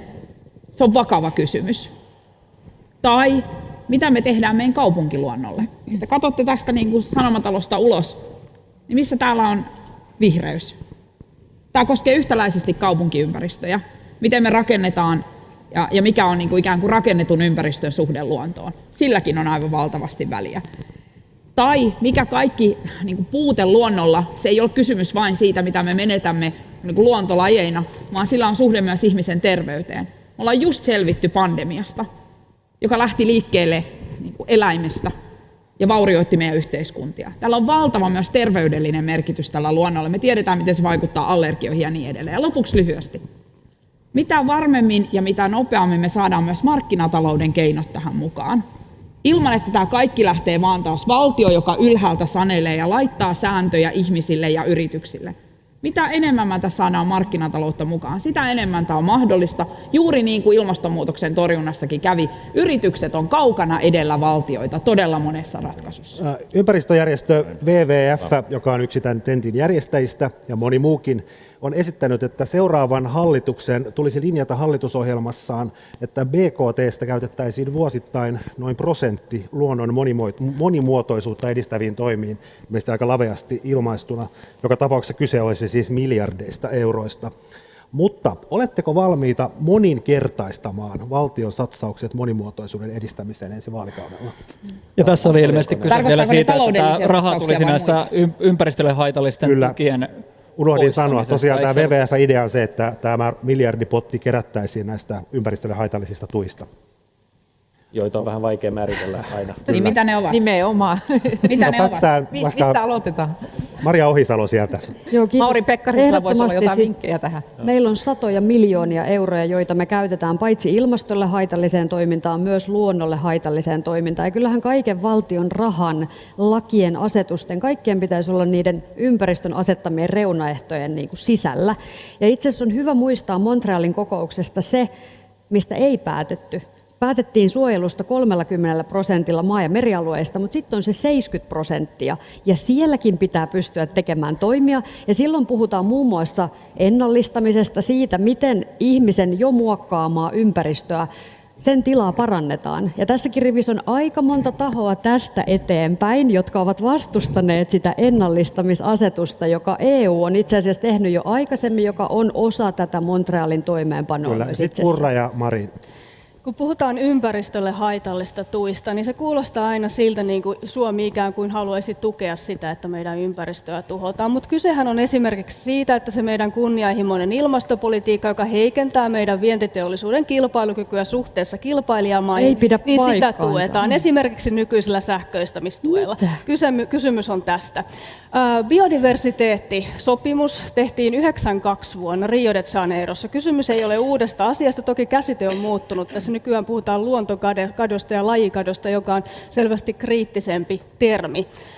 Suomessa tosiaan 2/3 uhanalaista lajeista ei ole metsissä, vaan erilaisissa muissa elinympäristöissä, esimerkiksi tunturipaljakoissa, lehdoissa, maatalouden perinneympäristöissä ja niin edelleen. Näihin voidaan vaikuttaa kohdennetuilla toimilla. Sen sijaan metsissä voidaan tehdä jo aiemmin mainitsemiani keinoja, myös esimerkiksi turvemaita uudelleen metsittää. Meidän pitäisi kantaa myös huolta kaadettavasta metsästä, jota kaadetaan tuulimyllyihin liittyvien toimien alta jatkuvasti. Välillä tuntuu, että metsällä tässä maassa ei ole arvoa silloin, kun se kaadetaan myllyjen tai tähän liittyvän infran alta tai pääkaupunkiseudun kerrostalojen. Tämä oli Andersson ja muistutan, että kysymys oli tosiaan Niin kuin Marin oli se. Anteeksi. Ja ympäristölle Marin, haitalliset Orpo tuet. ja Andersson. Tässä järjestyksessä. Olen samaa mieltä Marian kanssa siitä, että kyllä meidän pitää pystyä parantamaan luonnon tilaa laajemminkin. Tämä 30% tavoite on erittäin hyvä, mutta lisääkin tarvitaan. Ja Annikan kanssa olen samaa mieltä siitä, että me tarvitaan markkinaehtoisia ratkaisuja, me tarvitsemme taloudellisia ohjauskeinoja ja päästökauppajärjestelmä energiasektorilla on ollut erittäin toimiva malli. Ja meidän pitäisi tätä ajattelua pystyä hyödyntämään myös siellä taakanjakosektorilla ja myös tällä maankäyttösektorilla. Jos me saisimme tällaisia markkinaehtoisia malleja, jolloin on taloudellisesti järkevämpää suojella tai se tulee niin kuin paremmaksi vaihtoehdoksi, niin silloin me pystymme nämä tavoitteetkin saavuttamaan paljon paremmin. Petteri Orpo. No, kiitos. Kannattaa valmistautua hallituspuolueessa, nyt tulee hieman pyyhkeitä. Nimittäin silloin kun toimin valtiovarainministerinä, niin ajoin Sitran luontojärjestöjen tavoitteen kestävän kehityksen budjetoinnista budjettikirjaan. Ja sitä lähdettiin kehittämään, mutta ainakaan minun mielestäni se ei ole juurikaan kehittynyt tämän 4 vuoden aikana. Siinä nimenomaan idea on se, että joka ainut budjetimomentti peilataan sitä vasten, että onko se rahankäyttö ympäristön ja kestävän kehityksen tavoitteiden mukaisesti järkevää vai haitallista. Suunniteltiin liikennevalojärjestelmää, jolla koko kirja olisi se tänään 80 miljardia olisi käyty läpi näiden periaatteiden valossa. Silloin koko julkinen talous olisi valjastettu kestävän kehityksen periaatteiden noudattamiseen, ja minua harmittaa, että tämä ei ole juurikaan edennyt. Nyt tässä loppumetreillä hyvä, niin on nyt tämän asian eteen tehty jotain, mutta se on se väline. Että kun se alkuperäinen kysymys oli siitä PKT-osuudesta, niin ensin kannattaisi katsoa kaikki se rahankäyttö, mitä meillä on. Onko se ympäristön kannalta hyvää vai huonoa? Petteri, todella hyvä puheenvuoro. Harmi, että te ette ole oppositiosta käsin kovinkaan paljon tukeneet hallitusta ilmastotoimissa tai luontotoimissa. Saanko kommentoida? Jos saa käyttää omaa puheenvuoroa. Siis ehdottomasti on niin, että julkiset rahavirrat pitää tukea niitä tavoitteita, mitä valtio asettaa ympäristö- ja ilmastopolitiikalle. Tällä hallituskaudella ollaan jonkun verran kyllä vähennetty näitä ympäristölle haitallisia yritystukia, niitä on vielä jäljellä ja ehdottomasti ne rahavirrat pitää myöskin ohjata joko suoraan siihen luonnonsuojeluun tai sitten niin kuin teollisuuden muutoksiin. Kun puhutaan markkinaehtoisista ratkaisuista niin kuin luonnonsuojelun osalta ja luontokadon osalta, on mun mielestä ehkä kuitenkin syytä painottaa, että tällä hetkellähän meillä ei ole niitä.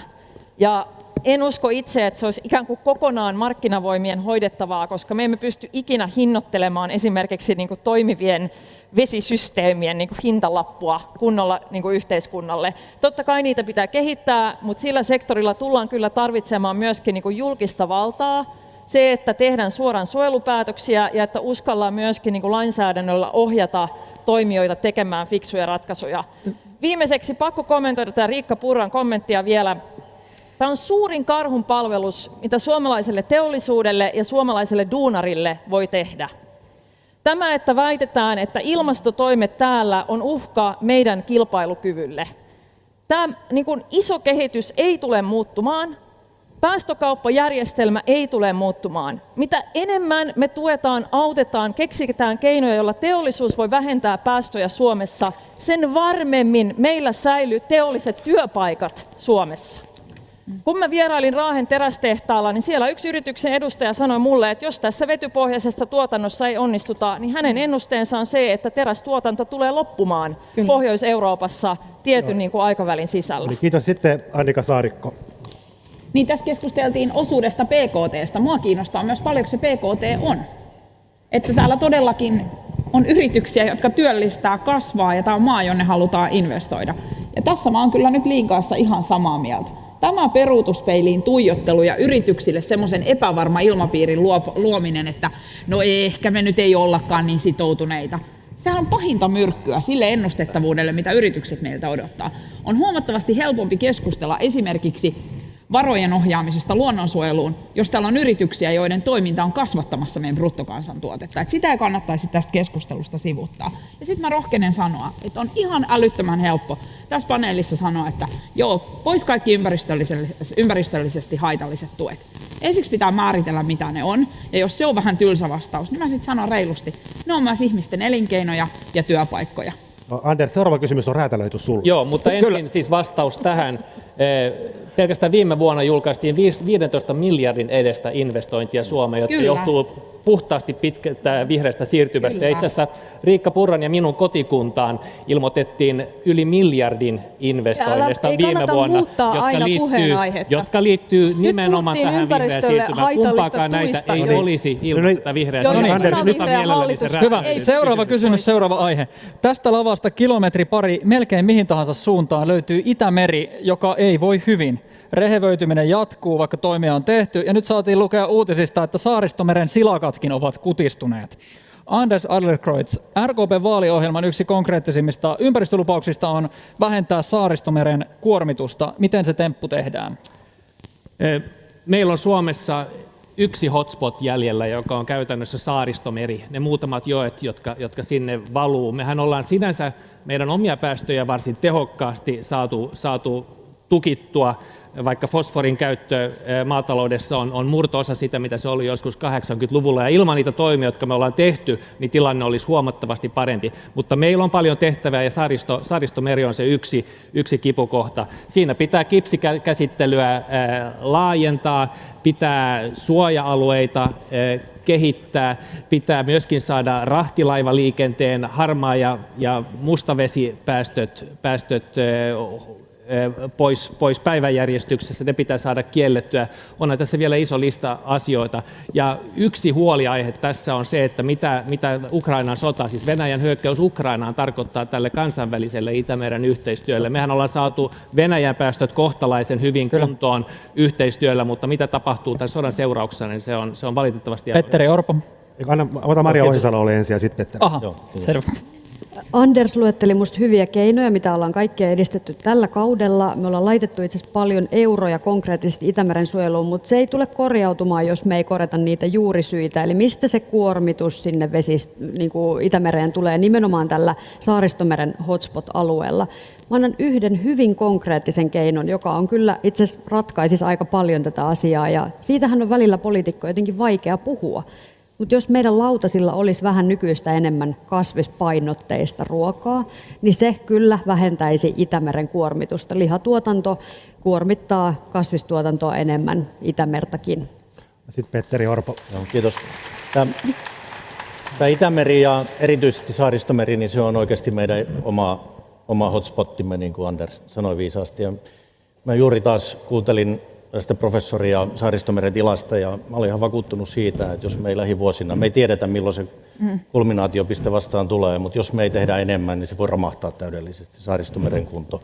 Ja siksi mä oon ollut iloinen siitä, että Saaristomeren ympärillä, niin meillä on eduskunnassa kaikki puolueet mukana, meillä on yhteinen ryhmä, niin tämä voisi olla riippumatta siitä, että ketä siellä seuraavassa hallituksessa istuu, niin sellainen yksi kärkihanke, Saaristomeren pelastaminen ja siihen laajat toimenpidekokonaisuudet yhdessä alueen kuntien ja ihmisten ja yritysten kanssa, minusta olisi aivan upeaa, ja mä pelkään, että sillä on todella kiire.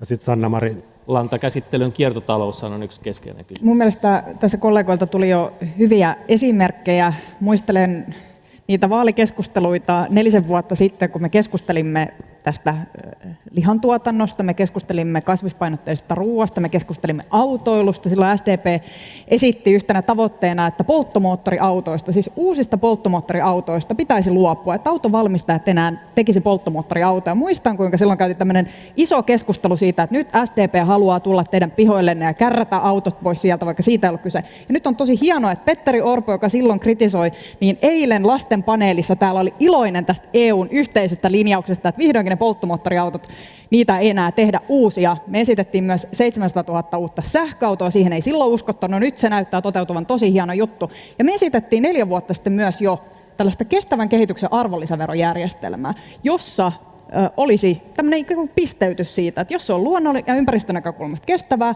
se kanta voisi olla vähän matalampi. Jos se on saastuttavaa, niin sitten se olisi vähän kovempi. Ja mä toivon, että 4 vuotta tästä kun menee eteenpäin, niin ehkä me voitaisiin katsoa taaksepäin ja ajatella, että no tämähän oli hyvä ajatus ja ehkäpä sitä voitaisiin oikeastikin toteuttaa. No niin, ja Sari Essayah. Nyt haluan kommentoida Sanna Marinin tätä polttomoottorikielto intoa, koska nyt täytyy muistaa, että meillä tällä hetkellä vetytalouden kautta niin olisi mahdollisuus saada synteettisiä polttoaineita ja edelleen voitaisiin käyttää polttomoottoreita. En ymmärrä, miksi meidän pitää joku tietty teknologia olla kieltämässä. Juuri todella näin. lyhytnäköistä, todella omituista. Ja nyt tähän Itämeri-kysymykseen, niin haluan todeta, että onko vihreät esimerkiksi valmiita tukemaan kuljetuskustannuksia siitä, kun tuodaan kipsiä sieltä Siilijärveltä sitten tänne rannikon pelloille, niin oletteko valmiita tukemaan näitä maanviljelijöiden kuljetuskustannuksia, jotta saadaan niin kuin mahdollisimman vähän niitä valumia sieltä pellolta näihin jokiin ja sitä kautta Itämereen. Et jollakin tavalla tuntuu, että unohdetaan se, että se suomalainen maanviljelijä, se yrittää tuottaa meille ruokaa ja varmasti siinä sivussa pitää mahdollisimman hyvää huolta ympäristöstä, mutta miksi aina niin kuin ajatellaan, että se suomalainen maanviljelijä on se ilmastosyyllinen, jota pitää näissäkin tenteissä niin kuin istuttaa siellä syyllisten penkissä. Kun tässä nyt mainittiin ruoka ja sen vaikutus, kun tässä on lisännyt rahaa tähän kipsikäsittelyyn. Kuuntele, kun Petja esittää kysymyksen. Se, että niitä ei kaikki mene käyttöön. Niitä ei haeta riittävästi. Kun tässä nyt mainittiin ruoka ja sen vaikutus Itämereen, niin en malta olla kysymättä tätä.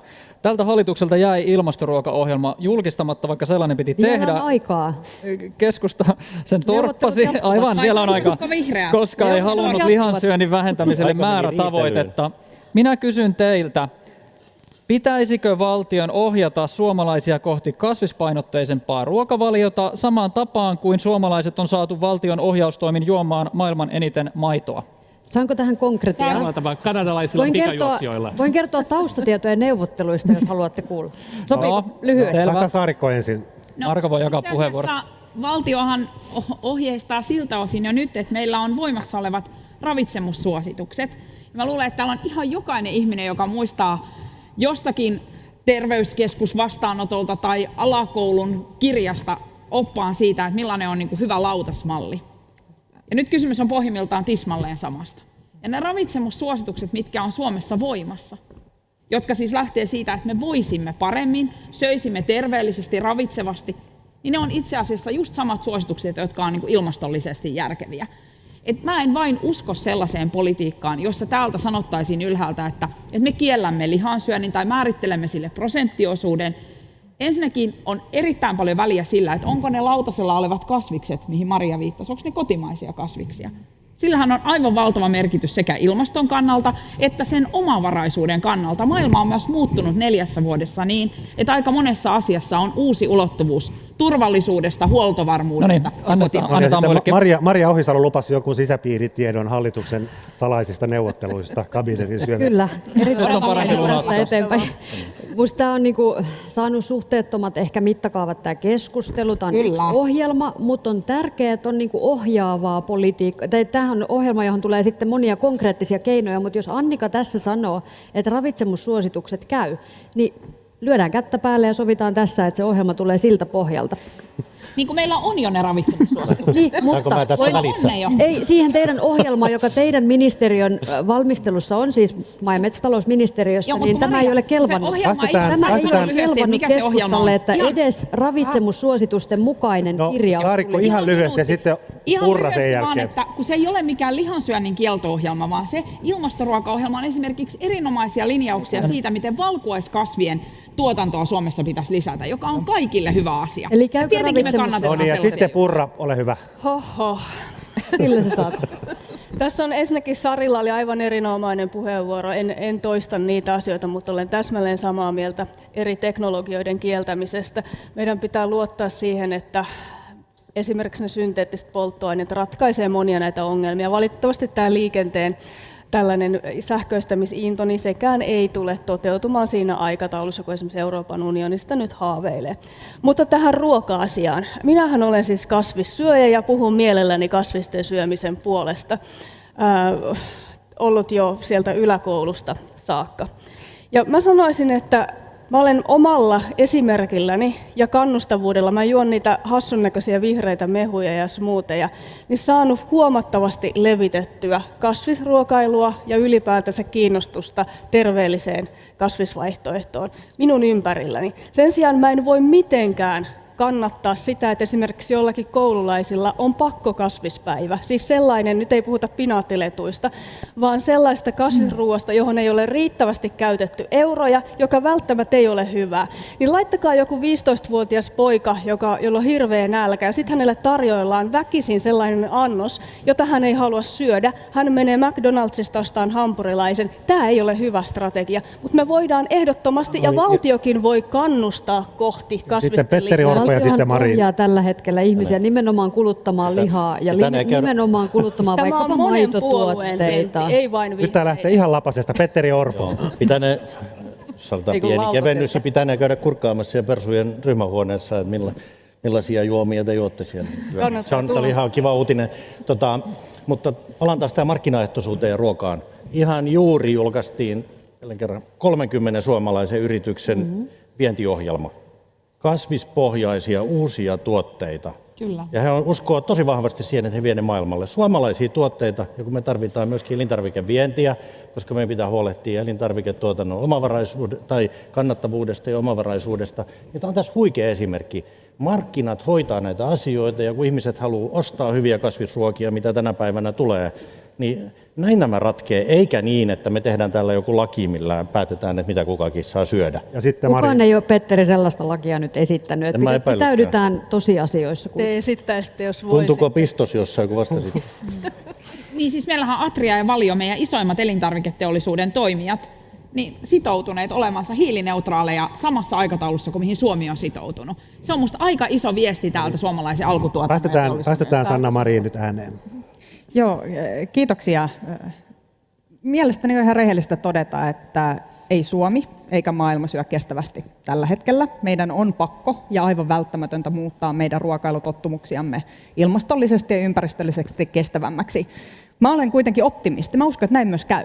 Jos tänään päivänä katsoo siihen 4 vuoden takaiseen tai sitä aikaisempaan verrattuna, niin kyllähän ihan hirveä osa ihmisistä esimerkiksi nykyään juo kauramaitoa tai kasvipohjaisia maitotuotteita. Yhä useampi on kasvissyöjä, yhä useampi valitsee, ei välttämättä ole kokonaan kasvissyöjä tai vegaani, mutta valitsee kuitenkin entistä enemmän myös niitä kasvisvaihtoehtoja sinne omalle lautasellensa. Että kyllä mä uskon ja ajattelen näin, että varsinkin nuorempi sukupolvi, mutta myös vanhempi sukupolvi on entistä tietoisempia näistä kysymyksistä ja haluaa toimia luonnon ja ilmaston kannalta myönteisesti. Ja mä uskon myös meidän yrityksiin ihan yhtä lailla. Meidän yritykset tekevät tosi hienoja tuotteita ja meidän kannattaa viedä niitä maailmanmarkkinoille. Tämäkin on yhteistyötä ja Suomessa tehdään tosi upeita juttuja. Mennään pakko mennä eteenpäin. Siirrytään energiaan. Pääsette siinä vastaamaan. Kaikilla puolueilla on käytännössä vaaliohjelmissaan jonkinlainen maininta siitä, että Suomen pitää saada lisää tuuli- ja aurinkovoimaa. Syynä on siis ilmastonmuutoksen torjunta, mutta myös Suomen energiaomavaraisuuden nosto. Paitsi perussuomalaisten vaaliohjelma ei ole vielä tullut, mutta teillä on tullut näitä irrallisia ohjelmia. Teidän talousohjelmassa tai energiaohjelmassa ei ole sanaakaan tuulivoimasta. Onko se unohtunut sieltä vai mitä siinä on tapahtunut? Me julkaisemme muutaman viikon päästä meidän sinivalkoisen siirtymän ohjelma, jossa käsitellään energiapolitiikkaa. Tuulivoima on erittäin oleellinen osa suomalaista energiapalettia. Me tarvitaan kaikki keinot käyttöön, mutta meillä on muutama ehto lisätuulivoiman rakentamiselle. Ensimmäinen on säätövoimavelvoite, eli se, että uuteen tuulivoimarakentamiseen pitää sitoa säätövoimavelvoite. Se tarkoittaa sitä, että tuulettomina päivinä meillä olisi myös omavaraista muuta tuotantoa, joka toimii. Toinen edellytys on se, että tuulivoima rakennuttajat ja tuottajat niin sitoutetaan osallistumaan sähköverkon, kantaverkon kunnostukseen ja sen vahvistamiseen. Tämä on täysin välttämätön edellytys sille, että sitä tuulivoimaa voidaan lisätä. Tällä hetkellähän tämä ei toteudu. Ja kolmas on se, että se metsä, joka sieltä kaadetaan myllyjen alta, huoltoreittien alta, verkkojen alta, niin nämä rakennuttajat velvoitettaisiin istuttamaan tämä kaadettua metsää vastaava määrä puustoa muualle. Kiitos. Nyt Riikka Purra johdatti kysymykseen, joka muutenkin ajattelimme kysyä. Eli yksi vähän kriittisempi kysymys tuulivoimaan liittyen. Minulle on näin luontotoimittajana tullut aika paljon lukijayhteydenottoja Pohjois-Pohjanmaalta ja Kainuusta ihmisiltä, joita hirvittää se tahti, millä uutta tuulivoimaa rakennetaan. Heillä on huoli siitä, että pienet kunnat eivät oikein näissä ympäristövaikutusten arvioinnissa pärjää näille suurille yhtiöille ja ovat niiden vietävänä. Ja huoli on siitä, että tuulivoiman mukana näin päädyttäisiin sitten heikentämään muita luontoarvoja. Mitä sanotte tähän huoleen? Annetaan Sari Essayahille vähän katsomaan niin syyllistä. Niin. Ja vielä olen sieltä Itä-Suomesta ja Kainuukaan ei kaukana ole kotiseudusta. Siis todellakin tämä on tilanne ja nyt täytyy muistaa vielä, tuossa Riikka Purra nosti esille niitä asioita, mitä kristillisdemokraatit on tuonut ehdotuksina, eli tämä Tanskan mallin mukainen tuottajamaksu, jolla velvoitetaan näiden siirtolinjojen rakentamiseen, mutta myöskin sitten tähän energian paletin monipuolistamiseen. Meidän mielestä on huolehdittava siitä, että nämä maanomistajat saa ensinnäkin oikeudenmukaisen korvauksen. Tällä hetkellähän se on alle 300 €, mikä tästä hehtaarilta otetaan maanomistajilta. Se ei vastaa edes sitä metsän vuotuista kasvua. Ja meillä on suuri vaara, että nyt tässä energiaketjussa käy samalla tavalla niin kuin meillä on tällä hetkellä elintarviketuotantoketjussa, että on ne, jotka kuorii kermat päältä, eli ottaa ne energiasta tulevat tuotot, niin kuin ulkomaiset tuulivoimayhtiöt, ja sitten ne erilaiset haitat, ympäristöhaitat ja monet muut, ne jäävät sitten sinne paikkakunnalle, ja niihin ei löydy sitten vastauksia. Ja siinä mielessä haluan vielä nostaa tämän Annika Saarikon esille nostaman kotimaiset elintarvikeyhtiöt, kun en saanut vastata siihen edelliseen kysymykseen, niin muistetaan se, että meillä suomalaiset elintarvikeyhtiöt on nimenomaisesti sitoutunut siihen, että he noudattavat ovat sitoutuneet ilmastotavoitteisiin, ja nyt kuitenkin meillä julkisissa hankinnoissa ei millään tavalla näitä kriteerejä oteta huomioon, vaan meille tuodaan ulkomaisia pysytään tässä kysymyksessä nyt kuitenkin. Sari Essayah. Totean, että pysytään tässä kysymyksessä. Sitten Li Andersson. Olisi ihan ykkösjuttu. Pitää muistaa, että siis koko tämä reilu siirtymä ja ylipäätänsä yhteiskunnan sähköistyminen, johon meidän niin kuin päästövähennysstrategia hyvin pitkälti nojaa, niin se tarkoittaa sitä, että meidän sähkön tarve tulee kasvamaan erittäin paljon, siis rajusti koko maassa. Eli meidän pitää hyväksyä se, että niitä tuulimyllyjä kyllä rakennetaan. Siitä ehkä tulee sitten ympäristöhaittaa, mutta se on niin kuin olennainen osa, jotta koko tämä meidän energiapaletti ja koko tämä reilu siirtymä ylipäätänsä on mahdollista toteuttaa. Ja varmasti tullaan näkemään yhä enemmän myöskin niin kuin merituulivoimaa, ja toivon mukaan ainakin itse toivon, että olisi mahdollista lisätä tuulivoiman rakentamista myöskin Itä-Suomessa, koska tällä hetkellä tämä asettaa myöskin niin kuin kunnat eriarvoiseen asemaan siinä, että jotkut kunnat nyt pystyvät myöskin hankkimaan hyvin tuloja tuulivoiman kautta, kun taas toiset kunnat siellä Itä-Suomen päässä, niin niille ei ole vastaavan tyyppisiä mahdollisuuksia. Kyllä, ja sitten Saarikko ja Orpo. Joo, no ensinnäkin Ja Adlercreutz. yhdyn täysin tähän arvioon siihen, että kun me sähköistämme yhteiskuntaa, niin tarvitaan sähköä. Niin se nyt vaan yksinkertaisesti on. Ja mä edustan ajattelua, jossa Suomen ei kannata energiapolitiikassaan laittaa niin sanotusti munia yhteen koriin, vaan meillä pitää olla monipuolinen energiapaletti. Me ollaan todella lähellä vahvaa kotimaisuusastetta, ja tuulivoima ja sen valtava rakentamisen vauhti on ollut yksi keskeinen osa sitä. Ja se on oikein ja hyvä, mutta kyllä esimerkiksi maanomistajan kysymykset pitää ottaa vakavasti tässä yhteydessä, ja uskon, että me voisimme tukea kuntia ja yksittäisiä maanomistajia tässä vielä paremmin. Tässä nousi esille Pohjois-Pohjanmaa. Pitää niin kuin todeta, että mä uskon, että meillä on kaikki edellytykset onnistua tässä. Meistä voi tulla puhtaan energian suurvalta. Käytännön esimerkki, aivan tuore, Utajärvi, Pohjois-Pohjanmaa. Näillä kuuluisilla joidenkin moittimilla EU-rahoilla 13 miljoonaa tukea sieltä, koko investoinnin arvo 140 miljoonaa. Se on aurinkopaneeli, laaja alue, joka sinne Utajärvelle perustetaan. Ja tiedättekö, mihin se perustetaan? Entiselle turvesuolle, jonka uusi käyttötarkoitus energiassa on nyt aurinkopaneeleissa. Siis pitää varmistaa, että meidän energiapaletti on monipuolinen. Ja sitten Orpo ja Adlercreutz. Tuulivoima on tällä hetkellä aivan avainasemassa sillä, että me pelastetaan meidän ilmastoa ja luontoa. Me tarvitaan tuulivoimalla tuotettua puhdasta sähköä vetytalouteen. Me tarvitaan sitä meidän kasvavaan sähkön tarpeeseen, ja siksi sitä tuulivoimaa täytyy rakentaa ja paljon. Totta kai, kun sitä tehdään, niin pitää huolehtia luontoarvoista ja omaisuuden suojasta. Niistä on pidettävä tässäkin asiassa kiinni. Vaikka pelastetaan luontoa ja ilmastoa, niin silti tuulivoimaa rakentaessa nämä on tärkeitä. Ja nyt siihen mahdollisuuksiin vielä, niin siis meillä on tällä hetkellä putkessa yli 10 miljardin tuulivoimahankkeet. Suurin osa on merialueille, mutta nämä on aivan ratkaisevia. Ja jos me asetetaan siihen nyt se säätövoima ehdoksi, kun ei ole käytännössä muuta säätövoimaa kunnollista kuin ydinvoimaa, mitä me tarvitaan, niin se kestää niin pitkään, että se uhkaa hidastaa tämä säätövoimavaade sen tuulivoiman eteenpäin menoon. Ja nyt meidän pitäisi vaan uskaltaa mennä tämän tuulivoiman kanssa. Kiitos. Minusta olisi tärkeää, että Maria Ohisalo vastaisi nyt tähän alkuperäiseen. Mutta tämä luontohuoli, tätä ei ole nyt kysytty. Mutta sen jälkeen. Anders. Ensin näin, ydinvoima on toki perusvoimaa eikä säätövoimaa, mutta isossa kuvassa tietenkin siis tämä huoli on mun mielestä perusteltu. Se, että on erilaisia kuntia, lupakäytännöt on erilaisia, niin kuin tässä kokonaisuudessa, vihreän siirtymän kokonaisuudessa, niin mun mielestä lupakäytäntö on sellainen asia, johon pitää laittaa vähän paukkuja. Meillä on kauheasti investointeja, jotka jää odottamaan, ellei lupakäytännöt saada kuntoon, ja silloin on niin kuin iso merkitys kansantalouden kannalta. Me tarvitaan paljon tuulivoimaa. Se, että meillä on tuulivoimaa, on yksi syy siihen, että Suomen sähkön hinta kuitenkin viime vuonna oli Euroopan toiseksi halvinta. Ja pelkästään viime vuonna rakennettiin siis huomattavia kapasiteetteja lisää, ja nyt on tulossa taas enemmän. Tämä säätövoimahuoli ei ole perusteeton, että mun mielestä Riikalla on ihan pointti siinä. Toistaiseksi me ollaan oltu riippuvaisia omasta vesivoimasta, mutta myöskin Norjasta ja Ruotsista tulevasta, ja näin tullaan varmaan olemaan pitkään. Ja se on ehkä asioiden aika lailla luonnollinen laita. Ja siksi on äärimmäisen tärkeää, että me ei laiteta niin kuin rajaesteitä sähkön siirron kohdalla, vaan parannetaan niitä yhteyksiä ja varmistetaan, että me saadaan sitä Pohjois-Euroopan parasta säätövoimaa käyttöön, koska me tullaan olemaan tilanteessa, jos meillä on paljon erilaisia myllyjä, ja tullaan joutumaan hyväksymään myöskin se tilanne, että hinta vaihtelee päivän mittaan, ja siihen vaihtelevaan tarjontaan on Ja sitten Maria Ohisalo. Tarvitaan joka tapauksessa. Tuulivoimaa rakennettiin todella ennätys paljon viime vuonna ja itse asiassa se oli yksi teollisuuden ala, joka toi Suomeen eniten investointieuroja. Aidosti tuulivoima on noussut todella isoksi kysymykseksi siinä, missä 10 vuotta sitten lähinnä jotkut tietyt yrittäjät ja ehkä vihreät puhuivat tämän asian puolesta ja moni naureskeli. Ei kannata suhtautua uusiin innovaatioihin naureskellen, koska ne on niitä, jotka muuttaa maailmaa.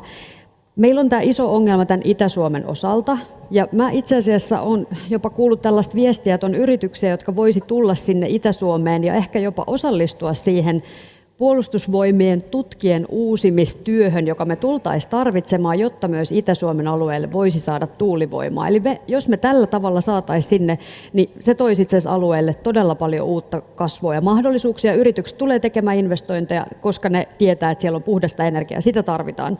Mutta mitä tulee tähän luontopuoleen, on selvää, että vihreässä siirtymässä ei ole kyse vain päästöjen vähentämisestä, vaan kyse on myös siitä, että huomioidaan luonnon monimuotoisuus. Se on elimellinen osa vihreää siirtymää.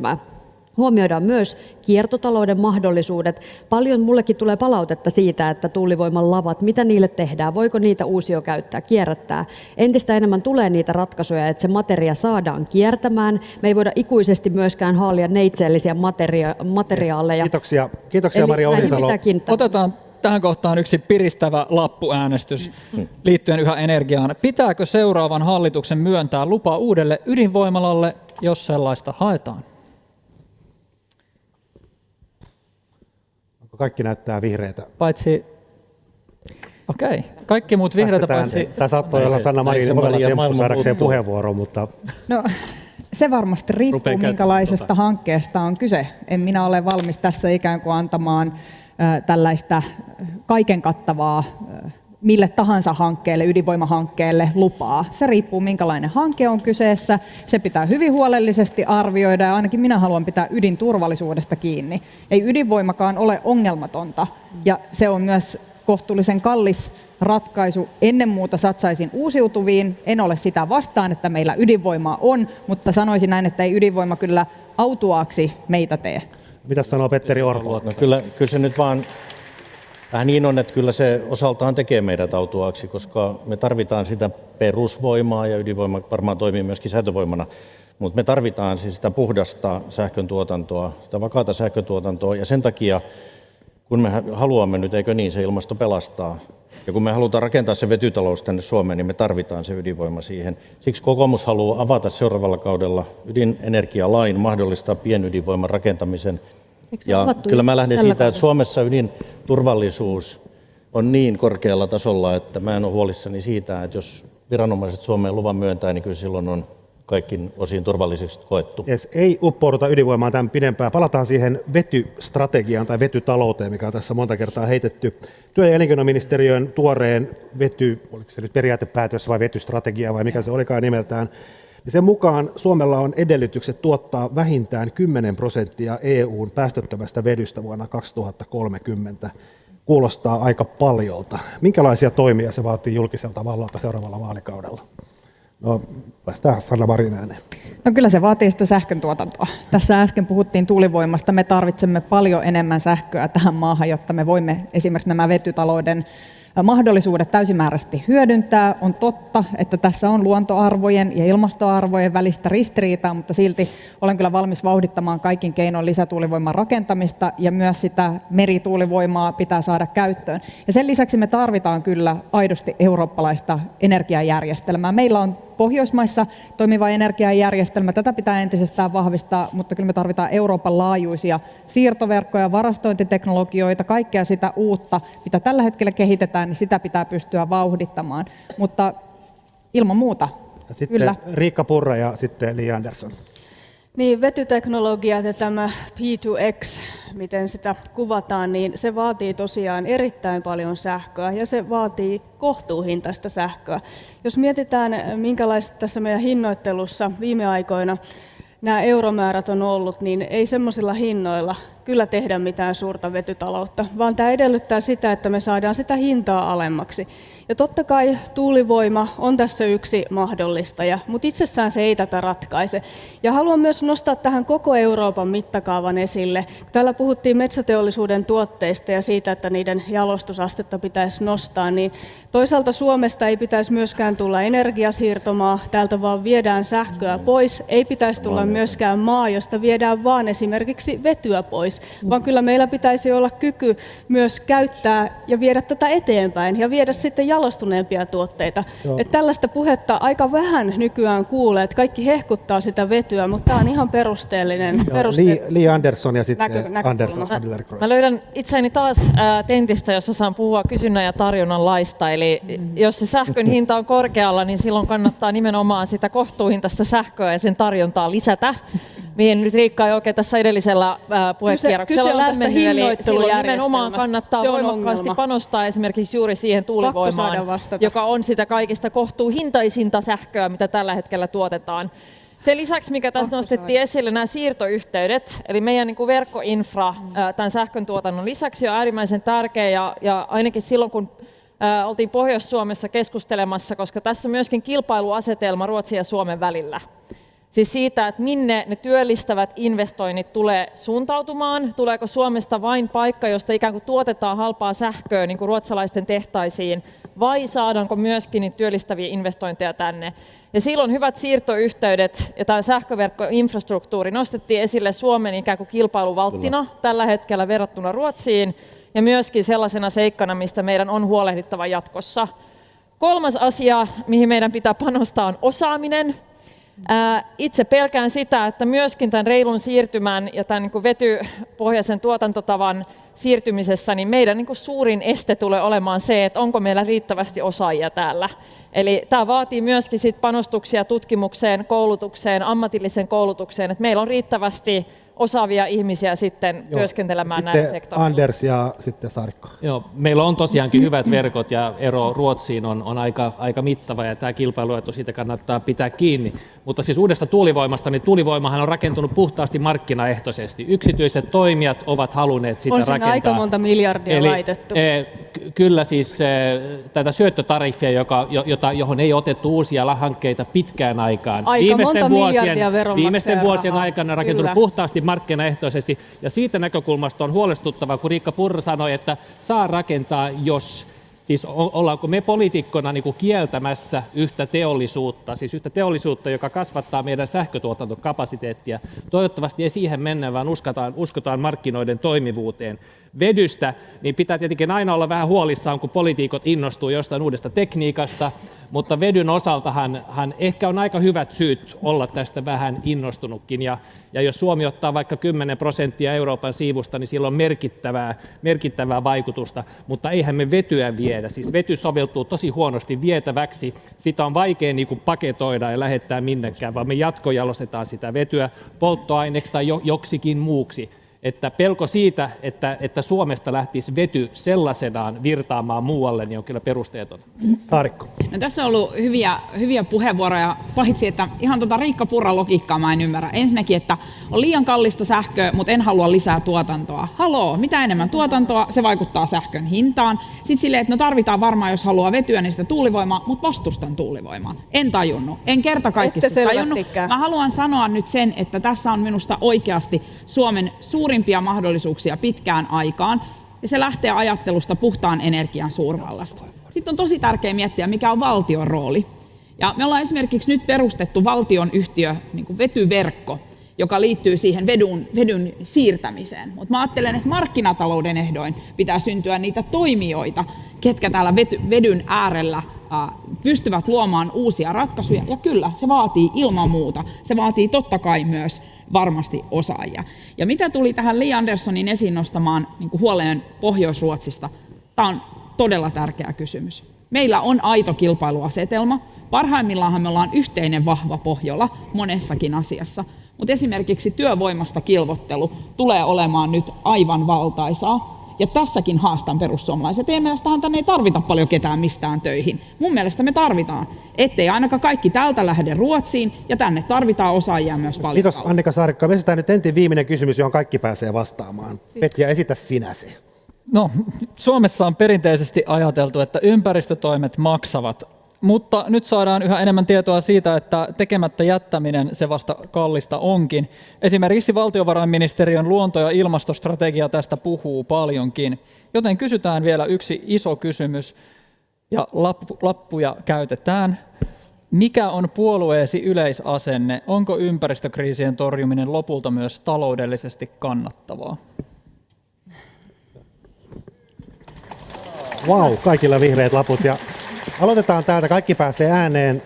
Sari Essayah ensimmäisenä. Niin, no se vasta sitten todella kalliiksi tulee, jos me tuhotaan meidän ympäristöä ja ei pidetä huolta siitä, niin sitten meillä kyllä loppuu elämisen mahdollisuudet ja olosuhteet. Totta kai se on kannattavaa. Iso osa maailman väestöstä on niin kuin täysin riippuvainen luonnosta ihan niin kuin toimeentulonsa kannalta. Eli ellei me niin kuin globaalisti tätä torjuta, niin globaalit seuraukset ovat hirvittävät. Mutta kuten tässäkin on selvästi käynyt ilmi, niin kyllähän tässä on myöskin huomattava liiketoimintapotentiaalia. Jos vihreiden ratkaisujen markkinat vuoteen 2050 mennessä arvioitiin jossain tutkimuksessa olevan 100-150 000 miljardia, eli kohtalaisen iso summa rahaa, niin jos Suomi nyt edes pienen siivun tästä saa, vaikka kohtalaisen niukan, niin kyllä meillä on syytä olla siitä iloisia. Ja vielä siitäkin näkökulmasta, että sitä kautta autamme sitten hoitamaan tätä isoa kriisiä. Napakoita vastauksia. Annika Saarikko. Ensinnäkin tämä yhteisymmärrys on todella tärkeää. Nämä on niin isoja muutoksia, että me pystytään pitämään suomalaiset tässä mukana, niin se edellyttää, että meillä on myös paljon poliittista yhteisymmärrystä. Valtiovarainministeriö on tehnyt hyvän strategian ilmaston, luonnon ja talouden niin kuin tärkeästä yhteydestä, niin mä vastaan myös toiselta kulmalta. Kysymyshän ei ole vain rahasta, se on väline, ei päämäärä. Päämäärähän on niin kuin inhimillisesti katsottuna hyvä elämä, joka on tasapainoista luonnon kanssa, ja se on kysymys myös aina tulevista sukupolvista, missä kunnossa tämä pallo heille jää. Ja Petteri Orpo. Tämä on valtava uhka, jos emme hoideta tätä taloudelle ja hyvinvoinnille, ilmastoa ja luonnon monimuotoisuutta. Mutta jos me hoidetaan, niin se on taloudellinen mahdollisuus. Ja Suomella, kun meillä on sitä teknologiaa, yrityksiä, mistä me ollaan tässä puhuttu, niin tämä voi tuoda meille oikeasti hyvinvointia ja työpaikkoja, uutta teollisuutta ja puhtaamman, paremman ympäristön. Ilmasto-osalta me on nyt minusta avattu se tie, mistä me päästään näihin ratkaisuihin. Mutta siis luonnon monimuotoisuuden osalta meidän pitää paljon vielä tehdä töitä. Ja tämä on tehtävissä niin, että mä lainaan, tämä meni Annikan myötä jo runolliseksikin, niin sitten taas vihreä entistä kansanedustaja Erkki Susi Pulliaista, joka on sanonut hyvän neuvon aikanaan. Meidän pitää huolehtia luonnon kantokyvystä ja ihmisten sietokyvystä. Ja jos me tämä Suomessa onnistutaan tekemään, niin me tehdään ihan mitä vaan. Ja Sanna Marin. On aivan totta, että jos me emme tee riittävästi ja riittävän ajoissa, niin se tulee meille paitsi taloudellisesti, niin myös inhimillisesti todella kalliiksi. Me olemme tuleville sukupolville velkaa sen, että me teemme oman osamme ja me teemme sen nopeammin kuin mitä tähän mennessä ehkä on kyetty. Mä näen näin, että meillä on Pohjoismaissa, jos me katsotaan naapurimaitamme ja katsotaan Pohjoismaita, niin Norjahan on tällainen fossiilitalouden hannuhanhi. Ja nyt meidän pitää huolta siitä, että Suomesta tulee vihreän talouden hannuhanhi. Täällä todella tehdään niitä tuotteita maailmanmarkkinoille, luodaan vaurautta, luodaan talouskasvua, luodaan uusia vihreitä työpaikkoja ja koko kansakunta tulee hyötymään siitä myös hyvinvoinnin näkökulmasta merkittävästi. Riikka Purra. Suomi tekee oman osansa. Vähän näissä keskusteluissa tulee sellainen mielikuva, että me toisaalta voisimme ratkaista myös muiden maiden puolesta näitä ongelmia. Emme voi. Me voimme toki viedä teknologiaa, suomalaista teknologiaa, auttaa maita esimerkiksi laskemaan omia päästöjään suomalaisen teknologisen kehittymisen ansiosta ja sen avulla. Mutta sen sijaan Suomi näissä monissa mittareissa niin tekee jo hyvin. Sen lisäksi se asia, mistä tänäänkään ei olla hirveästi puhuttu, niin on ne kustannukset. Et mikäli me halutaan tehdä tämä nimenomaan kestävällä tavalla, niin että meidän yhteiskunta, meidän talous ja muutkin tekijät kestää tämän, niin ne kustannukset on välttämättä otettava huomioon. Ja Maria Ohisalo. Ilmastokriisi ja luontokatohan on tosiasioita. Ne ei ole mielipidekysymyksiä, ne on täällä, ne on päällä, ne koskettaa meistä ihan jokaista ja meidän tänne jälkeen tulevia sukupolvia. Me voidaan joko pysähtyä tämän äärellä, olla tekemättä yhtään mitään ja maksaa myöhemmin ihan valtava lasku, tai me voidaan olla niitä, jotka oikeasti lähtee kyllä maailmalle viemään niitä ratkaisuja, jotka auttaa muitakin maita tässä työssä. Niin, kyllä minä noissa juuri niin kansainvälisissä kokouksissa Suomen ilmastopolitiikkaa arvostetaan todella korkealle. Vaikka me ollaan pieni toimija, niin maailmalla otetaan meistä esimerkkejä, uskokaa tai älkää. Ja se on meidän yrityksille aivan valtava kilpailuetu. Etukenossa toimivat saa parhaan edun myös talouden näkökulmasta. Ja ehkä kiteytän vielä lopulta sen siihen, että meillä on vain tämä yksi planeetta. Jos me tämän kanssa epäonnistutaan, niin me ollaan tosi yksin. Me ollaan tosi pulassa. Ja Li Andersson. Joo, kiitos. Tämä oli ihanan yksimielistä tässä paneelissa tämän kysymyksen äärellä nyt. Sehän on myöskin fakta, että tekemättä jättäminen on kalliimpaa kuin tekeminen. Se on ikään kuin todettu aika monissa selvityksissä aika moneen kertaan. Ja se, mikä mä toivon, että me muistetaan myöskin Suomessa, esimerkiksi keskustelussa ennallistamisessa, missä mä ainakin koin, että oli aika harvassa ne puolueet, jotka olisivat olleet valmiit maksamaan jotain näistä ympäristön tilaa parantavista toimista, niin mehän maksamme itse itsellemme, suomalaisille toimijoille, suomalaisille työntekijöille, meidän oman luonnon tilan parantamiseksi.